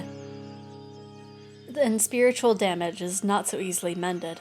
Even if they're not physically harmed, there are deep wounds in their hearts. It's a lovely village, though. The breeze feels different than it does back home. Beneath it all, I'm sure the people are actually quite friendly and cheerful. A long, long time ago, I went on a trip to a land in the south. This country is quite a bit south of mine, too. People blessed with lots of sunlight are bound to be warm at their core.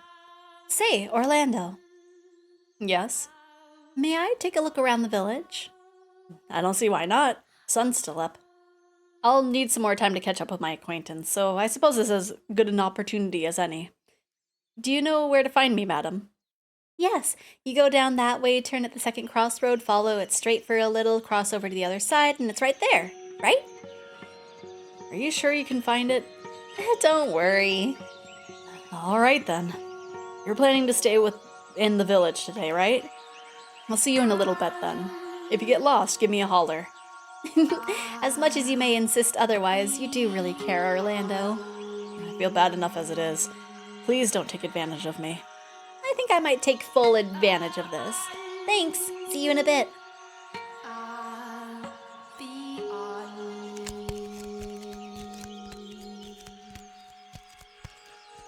Why does this child have a PNG and not like he must be important later?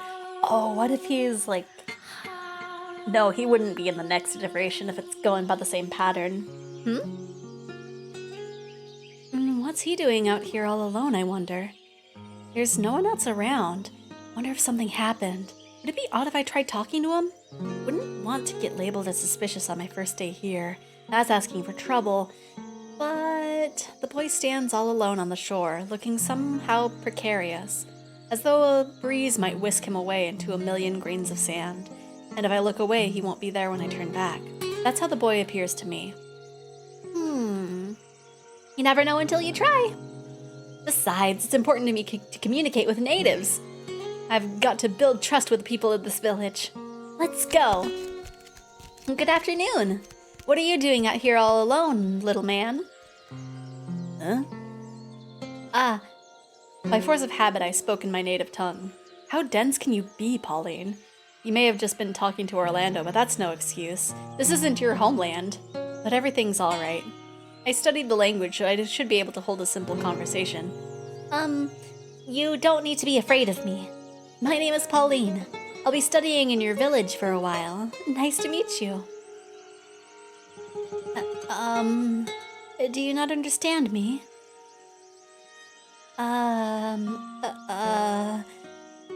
My name is Pauline. What is your name, little man? Dreadful. What? He just called me dreadful. That's one heck of an accent you got. Who are you, a bandit? What are you here for? No, I'm not a damn bit. I promise. I stammered. Atrocious. There's no need to be so mean. I put in a pretty good effort, I thought. You could at least compliment me instead. God awful. That's not nice! What's a foreigner doing in this remote corner of the world? Sightseeing our little village? You're getting a lot of time on your hands. I do not. I'm very busy. You're a little obnoxious, aren't you? You're supposed to treat your elders with respect, you know. Like I give a damn, lady. You're older, but you're acting way more like a kid than me. My name isn't Lady, it's Pauline. Pauline! And? What are you here for? Completely ignored. I am, here to look for someone. There are rumors that he was last seen around here. Have you by chance seen any other foreigners around? Heck if I know. He just won't let me in. I've got to befriend him first. Of course he's going to be guarded if I just start throwing questions at him. All right, so you haven't seen him. Then why don't you tell me about yourself? What are you doing out here?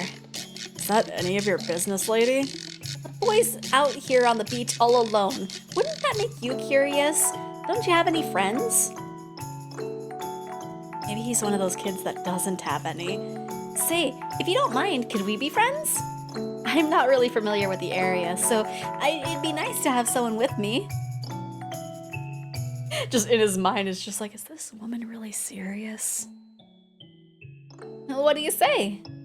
I don't need any dang friends. And who the heck to be dumb enough to say, sure, I'll be your friend to someone they just met? How are you so jaded? You need to be more courteous, kinder to others, not so antagonistic. I just thought it would be nice if we could talk a bit. That's all I want, really. How about you quit being so dang nosy, lady? It just so happens I like being alone. I got some strange woman ruining my alone time. I'm out of here. Hey, wait a second. He's gone. This is going to be really, really hard. Right, such a sassy kid. And also I love how much of a failure this woman is. Master? Ah, you've returned to me. You suddenly started staring off into the distance.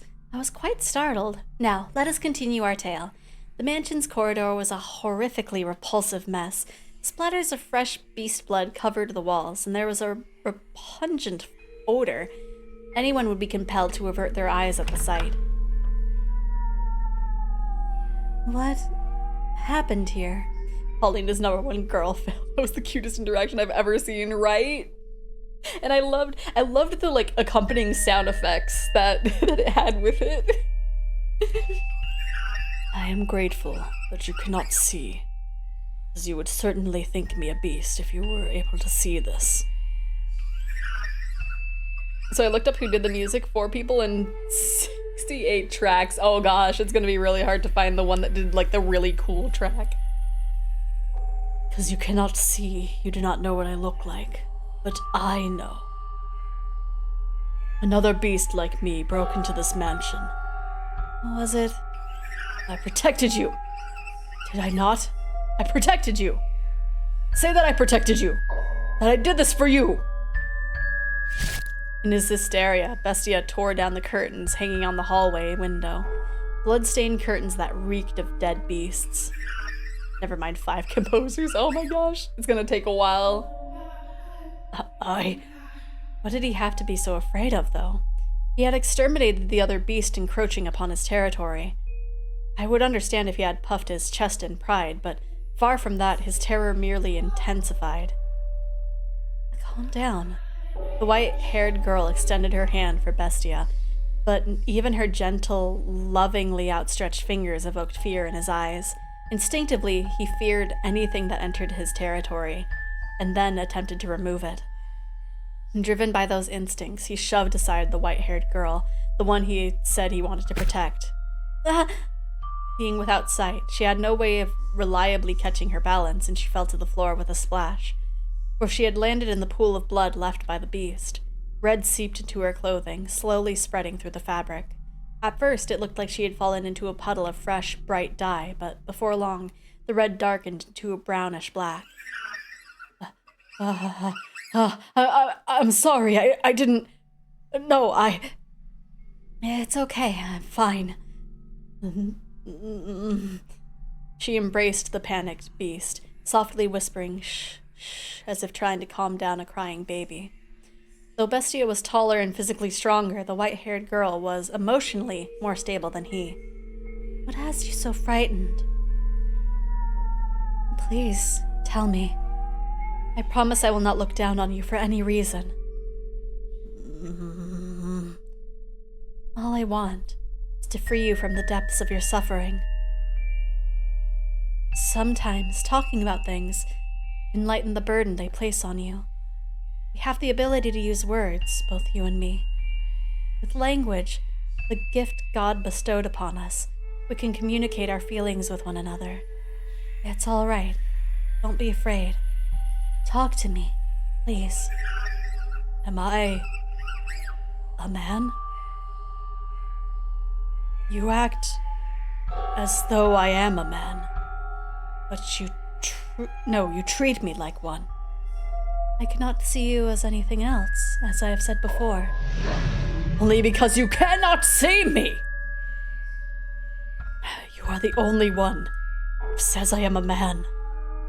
You who are without sight. But I was content with that. You treated me like a man, so I felt as though I'd become one. The time I spent with you, I had real peace. I almost forgot that I was a wretched beast. I no longer sought after prey. Oh, yes. Before you arrived, I murdered dozens of humans. I didn't want you to know that I was such a sinful creature, leaving a long trail of bodies in my wake. But I thought that if I didn't show them my strength, if I didn't force them into submission, that I would never find peace. I was drunk with power. I took great pleasure in it, in slaughtering people. The fear was so overwhelming that you turned the act of killing into one of gratification. You did it to protect yourself. You're still not going to condemn me? Taking another's life is wrong. Not only does it rob them of their time on this earth, it inflicts great wounds upon those who care about them. However, I do not regard you as a mere beast, nor as a mere murderer. Something made you the way you are. I'm almost certain of it. Something. Tell me about yourself. In your words, from your mouth. Tell me. When I woke up, I was weak, exhausted, emaciated. I couldn't think clearly, or even remember much of anything. I was thirsty, hungry, sore from head to toe. A crowd of people surrounded me. You. This was a long time ago. Well, not so long as to be described as long ago, but it was as far back as my past goes. I sought help from people around me, but my words did not get through to them. The only thing that came from my mouth were feral howls. They scowled at me and... Stinkin' gross. I have no interest in any more trouble. Shall we kill it? Never seen anyone like this before. What is he, anyway? Beats me, a bestia by the looks of it. Bestia! Bestia! Bestia! Bestia! I didn't understand what they were saying about me. All I could pick out was the word bestia. The humans brought sticks and fishing poles, with which they poked and prodded me. At first, they probably meant to only chase me out, but before long, their actions began to escalate. Bestia! Bestia! Filthy beast. We ain't got nothing for you. Dirty, nasty thing. Stay back! Hit it! Pound it! He's feeling it. Beat it! Beat the thing! Kill it! Kill it! Kill it! Kill it! Kill it! Die! Man, why? Why should I have to die? I was simply asking for help. If they didn't have food to spare, a glass of water would have been enough. I asked for nothing of them but some relief from my thirst.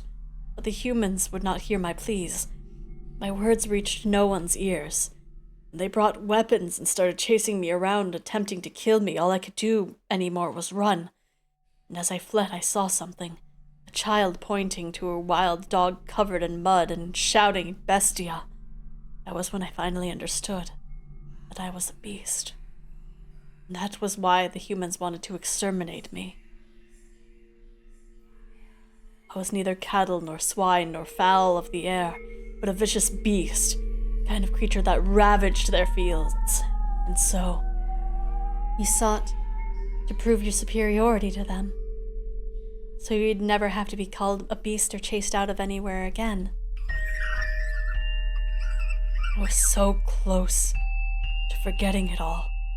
The time I spent with you was truly wonderful. I could forget about people calling me beast, chasing me around and trying to kill me. I could forget about slaughtering them, painting the walls with their blood. But I could forget. I could forget about everything. Felt like I had actually become a man. But you. And then it showed up. Right, I really hope it doesn't turn bad again. He's cool now, right? I'm worried. Another beast like me. It was my kin. A different individual, though, built differently than me. I am taller than it was, but it was a beast, and I too must be a beast. Regardless, I will continue to insist you are not, as many times as I must. Should you be troubled by these painful memories and attempt to cause someone harm again, I'll be there to remind you of your humanity. Is that what you can see with your eyes? The whole of the world? I cannot see you, that is correct. But I can feel you, sense you, hear you. I can learn what you bear within your heart. You worry, you fear, and you think. I thought his face changed. And also, you show such concern for me. These things will prove that you are human, or I'll prove that you are. This woman, she really is going to change me. If I remain with her, I can become a man. It might be no more than an illusion, but with her near, it can become my reality. Have you calmed yourself down some? The hall needs to be cleaned. So it does. I'll take care of it. You don't need to worry. You should get changed, though. Very well. I believe I care so much for you. Because you resemble me. We are not alike in the slightest. As I've said, you are a beautiful woman. You may compliment my appearance, but no one else ever did. I have been labeled a witch because the color of my eyes and hair. My eyes, they're red. A beautiful shade of red indeed. A magnificent color like blood. You're the first person to say that about them. Even my mother said my eyes frightened her. Because people called me a witch, I was rarely afforded the opportunity to interact with others, so I grew up mostly alone. As the people outside this mansion called you a beast, so too do the people outside call me a witch. See? We're alike. Do I look like a witch to you? No. You... beautiful, compassionate human woman. And you are a human man, even if you don't believe it yourself. Yet again, Bestia found himself feeling grateful for the white-haired girl's blindness. For, while he had just managed to put on a smile, tears were also rolling down his cheeks. Joy, bitterness, sorrow, a maelstrom of emotions flowed unbounded from within. But he cried in silence. Bestia shed his tears discreetly, as to not allow the white-haired girl to notice. He looked down upon the floor, a single corpse lie there, and no matter how hard he tried, he could not see it as anything other than a beast that looked just like him.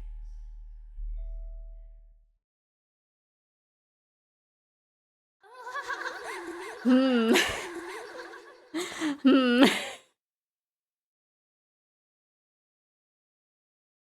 Let me see. Do we have enough time? We'll go a little bit over, but I think it's okay to go for a little bit longer. He came from a faraway land, across many seas. There was never any guarantee that we would see each other again. But I still believed that no matter how great the ocean that divided us, we were bound by our love. The only thing that needed to stand between us was physical distance. I wonder if he's here yet. Hello, my little...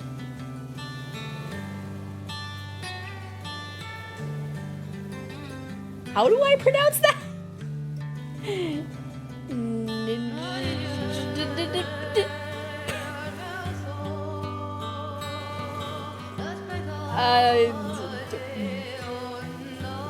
I don't know how to pronounce what this is. There's so many consonants. What has you so out of breath? Eeh! Oh, don't scare me like that. Where did you pick up the word like that? I never took you for someone so pretentious. I'm sorry. You just look so much like a rabbit there. The way you were tossing your head back and forth looking around for me. Oh, you... that word is something you call a child. I don't know how to attempt pronouncing it. I'll just say bunny. I'm not a little girl anymore. I was just about to say it's Dutch for little bunny. Oh, okay, it is. Okay, it's Dutch. I don't know how to pronounce it, but now I know that it's Dutch. No, I'm sorry, really. Don't be so mad, Pauline. I'm not mad at all. It's been a year and a half. We finally get to see each other again. And that we do. Did you have any trouble out at sea? Did you fall ill or get caught in a storm or run into any kind of danger at all? No, there was no trouble. Everything went fine, without incident. The sea god was watching over us, I suppose. Thank goodness. I was so worried. But you kept your promise. You came back for me. And you kept yours and waited for me. Of course I did. I trust you, and I don't mind waiting. And even so, 18 months must have been a long time for you. It was. It felt long for me as well. Every day I would picture your face, recall the sound of your voice. But over time I began to lose surety. It absolutely terrified me. Is that what you actually looked like? Is this truly the sound of your voice? You mean you almost forgot? Not at all, Pauline. I was afraid that in my profound love for you, my mind had created its own image. That perhaps my adoration had grown so strong that it had turned you into a transcendent beauty like Cleopatra herself. You must have made some unseemly friends. You were never this much of a sweet talker. I bet you're disappointed, though. Look at me, a homely woman you can find anywhere. For some reason, I find myself in a teasing mood. Please have mercy, or I'm liable to lose your affection. What I'm trying to say is that being here with the real you, putting my hands in yours, listening to you speak and seeing you be, well, you, Pauline, is so much more wondrous than anything I'd imagined. And right now I'm feeling that stronger than ever.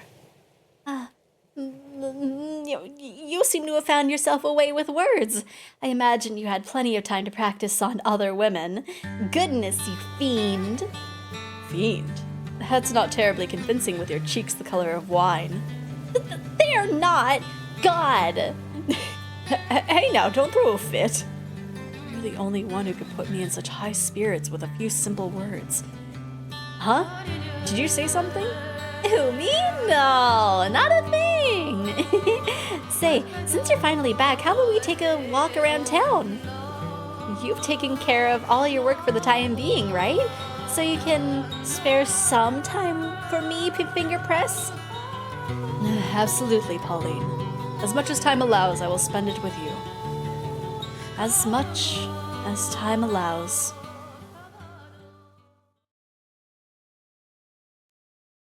There is still no trace of him. It's been a week and I've found nothing. Considering my time limit, that needs to change fast. But... excuse me, have you seen this man? This is a drawing of what he looks like. Sorry, never seen him. Even the smallest piece of information helps. If you've heard about someone who might have seen him... I said I haven't seen him, so I don't know what to tell you. I'm a busy woman. Would you mind moving aside? Sorry. I was told that my lover lost his life out on work, but I don't believe it. They haven't shown me a body, so their information has to be an error. I have to be the one to find him, to prove he's still alive. I have to follow his tracks. I've heard word that remnants of his ship drifted ashore near this village, so if he survived, he must be somewhere nearby. I'm certain of it, but I haven't been able to find any information of the sort. The villagers aren't very cooperative. They're all just as reserved as the day I arrived. Rather, I get the feeling that they want to stay as far away from trouble as they can. No matter what I ask, I can't get a straight answer from anyone. Everyone's still closed off. Because of the war, I guess. I don't have time for people to be glum, though. Ah, it's that boy. He's at the shore again. Always alone. God have mercy. You again? What are you doing here? Always so callous. I came to get sentimental and watch the sunset. So original. What does it matter if I visit the seashore? The ocean doesn't bother anyone. If I'm such a bother, then you're free to leave like last time. You sure are cheeky for an outsider. I know the rest of the village isn't being all that cooperative. Nope. It's what this place is like now, closed off. It's not kind to outsiders. You really going to be able to keep up the search with the entire town stonewalling you? Yes, I will. I won't give up for any reason. I have to find him, to bring him home with me. Lady, you're... My name isn't Lady, it's Pauline. Pauline. Lady is Pauline. Pauline. Is the person you're looking for still alive? He is. He has to be. Is that so? Well, have fun with that. I doubt you're going to get any help, though. He really left. Don't lose heart, Pauline. If you lose faith this easily, you'll never find him. He is alive. Isn't he? He is alive.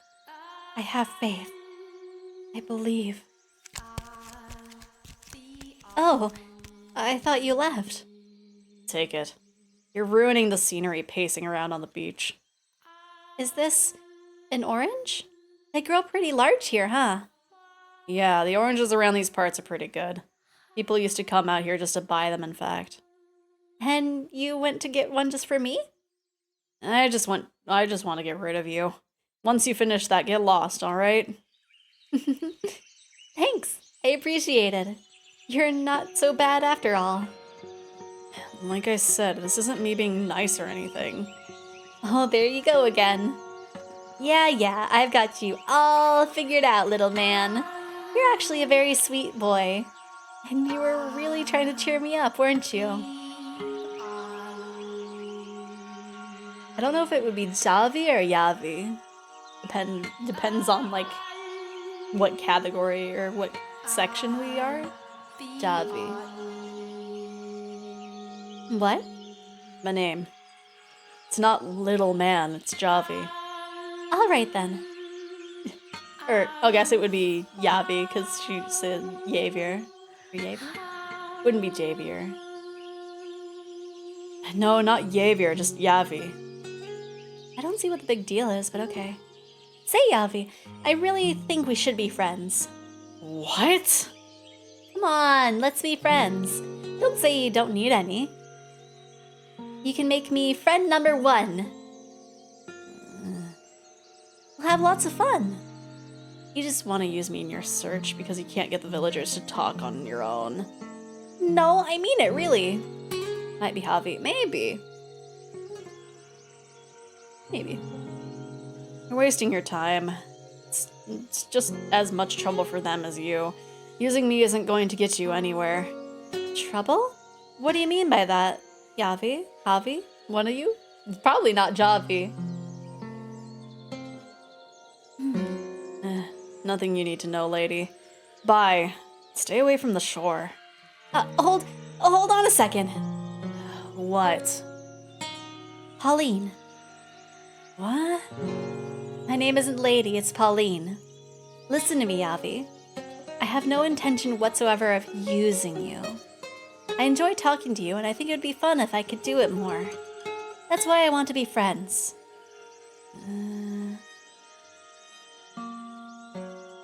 I can find you here at the beach, right?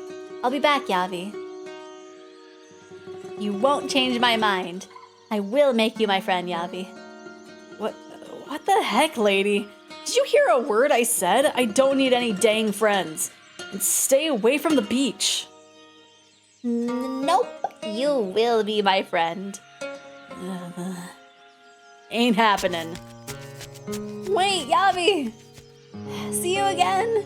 I'm not kidding, I will come back.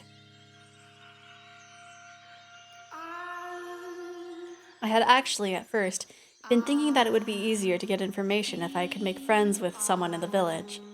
But that orange Yavi gave me when I was sad and lonely and hurting was so amazingly fresh and delicious, more than any orange I had ever had before. It was almost as though Yavi's kindness was seeping directly into my mouth. I'm sure we'll be able to get along. I want to be his friend.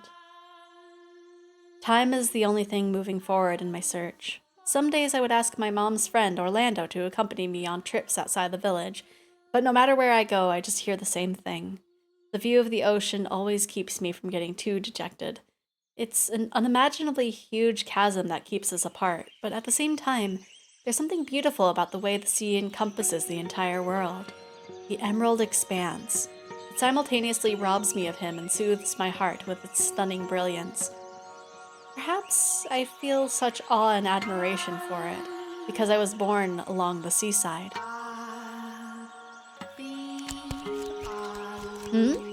He's not here today? Today I will pronounce it Javi. Javi, are you there? That's odd. You can always find him here. Hey, Javi, where did you go? Did he put a sand trap? I can't believe you fell for that. A pitfall? That's not very nice, Javi. Why would you do that to me? Because you won't stop following me around. You have any idea how annoying that is? That doesn't mean you have to do something so cruel. Maybe now you'll learn your lesson and stay away from the beach. Jerk.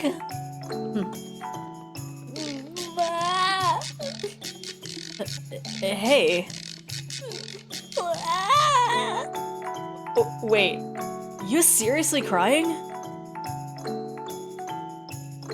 Hey, don't cry. Just kidding.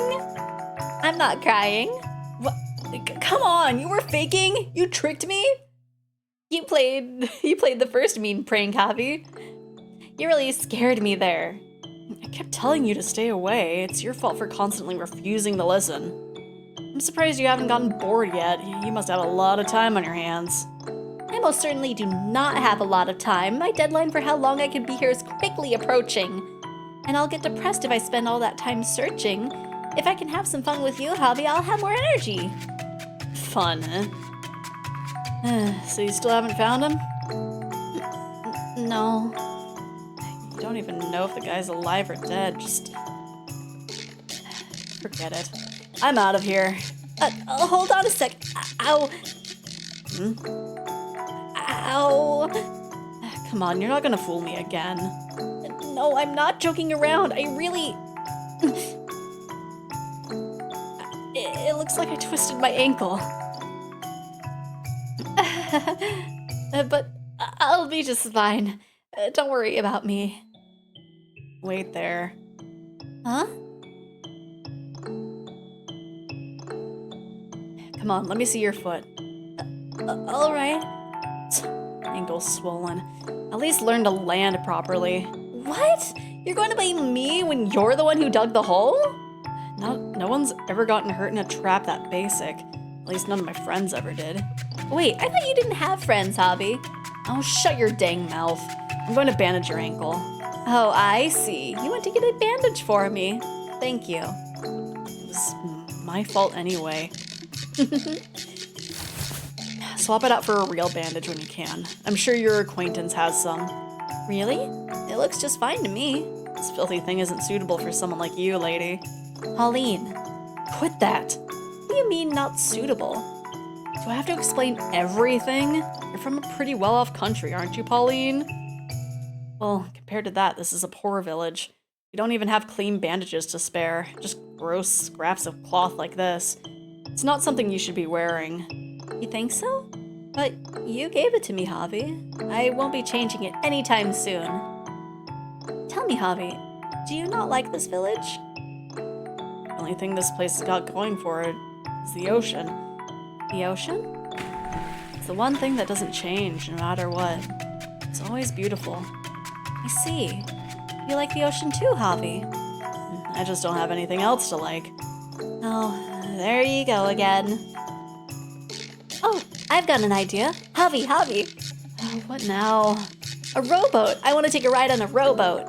Would anyone get mad if we borrowed the one tied up over there for a little bit? I doubt anyone would care if it's just for a little. Can you row though, lady? You'll have to do the rowing, Javi. Huh? Why me? What's the big deal? The water is mostly calm today. I think a little walk on the sea would be lovely. You call that a walk? Sure you can. Come on, let's go. Give me a hand, Javi. God, you are one cheeky outsider. Man, that's kind of cute. Oh, look at that. Man, I was gonna wait for it to do a transition, but I can't really leave this scene. Okay.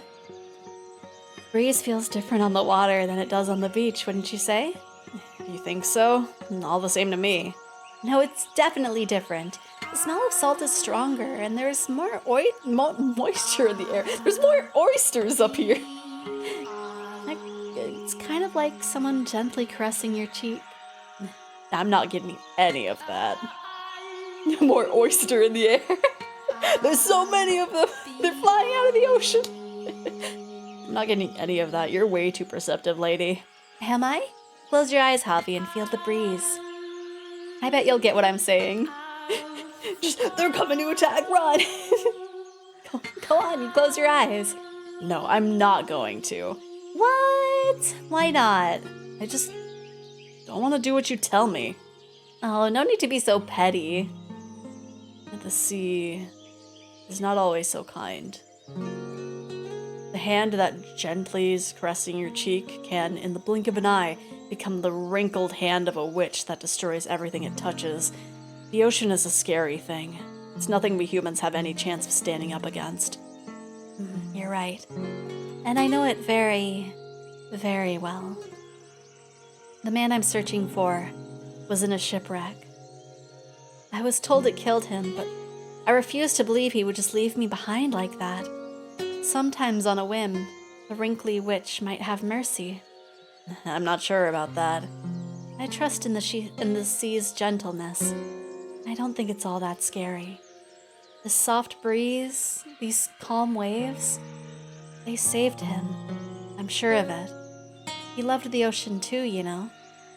He was always looking far into the distance out across the water. His head held high, a stern, unwavering look in his eyes.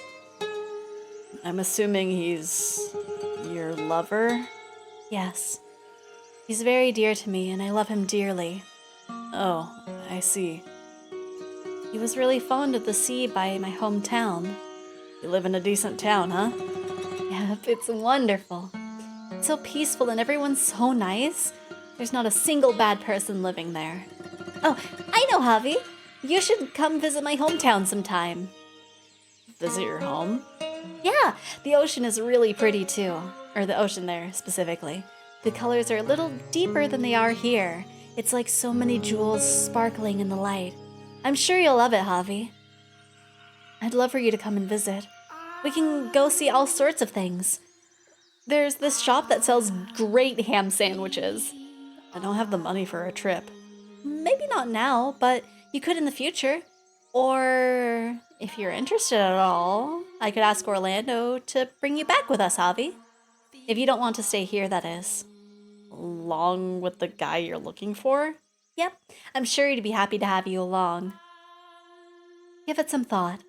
You would enjoy it, I'm sure. You sound like a child. Huh? Nothing. I doubt I could even get permission to leave. Permission? Oh, right. Are your parents pretty strict, Javi? No. They're dead. Both my mom and dad. What? They were murdered. So I'm staying with an acquaintance. They try to work me like a horse, though, so I sneak out when I get the chance. Was it in the war? The war? What are you talking about, lady? Huh?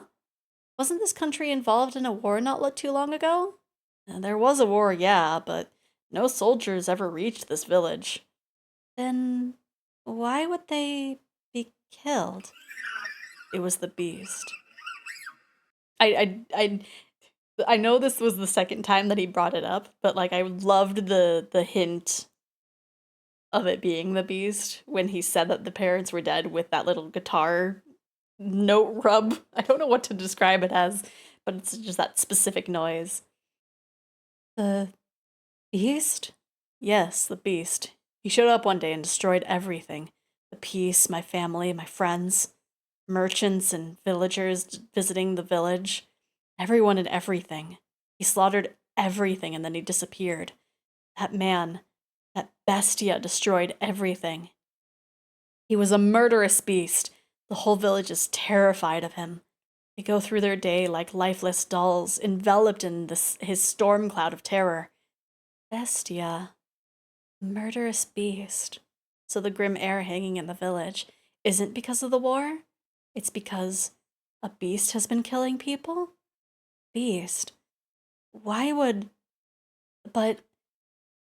Hey, Javi, you said there were merchants and visitors visiting the village, or travelers visiting the village.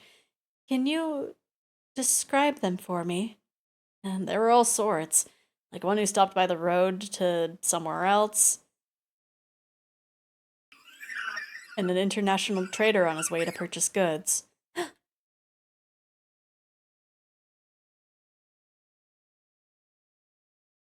Bum, bum, bum, bum. There we go. That was the transition I was looking for. Okay. So let us... Oh no, he's so thirsty. He's so thirsty. Let me save. Let me save, please. Yes, overwrite. Okay. So let us go over here. This is a good time to take a break. Alright, he's so thirsty. He's so thirsty. And we're gonna continue this tomorrow. But for now, I need to give my voice a rest. And wow, there's not that many people streaming today. What the heck? Wow. That's really weird. I'm so used to having to like expand who is in the list, and there's like 5 people. Let me see, I guess. Gosh, and like there's only one person that I've rated before. Let me see. You know what? It's been a while since we've rated this bug. So we'll rate a bug. That's so weird. It's been so long since like the last time I like didn't have that much to go. Okay. Let's see. Hungry Beast raid, I guess. I don't know. As always, if anybody has a better idea, sorry, the music is still going behind me. If anybody has a better idea, I am happy to take suggestions, but for now there is the countdown and the raid message. Thank you everybody for joining me today. We will continue this tomorrow. Hopefully it doesn't get too strange. Well, maybe. I did glance at like a little bit of like trigger warnings for this game just to like make sure it wouldn't get too bad, and there was one where it's like I think it said like chapter, I'll have to look, because it was in a later chapter than we are, but it did say that there was gonna be something kind of intense, but it didn't like describe it more so hopefully that should be okay. And again, like I said earlier, there was like in the trigger warnings, there was like some like 3 different kinds of phobia things. So it's like, okay, if the dialogue is bad, I will change. I will not have it be that way. Also, hello, nobody, you're showing up at the end of the stream, getting ready for the raid. Oh, thank you for the hydrate. I probably need that in the stretch. But yes, I am glad that we are past the sibling weirdness, and otherwise I will see you guys tomorrow. Bye-bye! Bye-bye! Bye-bye! Oh gosh, I will do you all at the end, but you won't see it! My goodness, my goodness. Wah. And then I'll at least make sure that the battle goes at the end. Wah, wah, wah, wah, wah. Is it gonna be me or nobody? Is it gonna be me or nobody?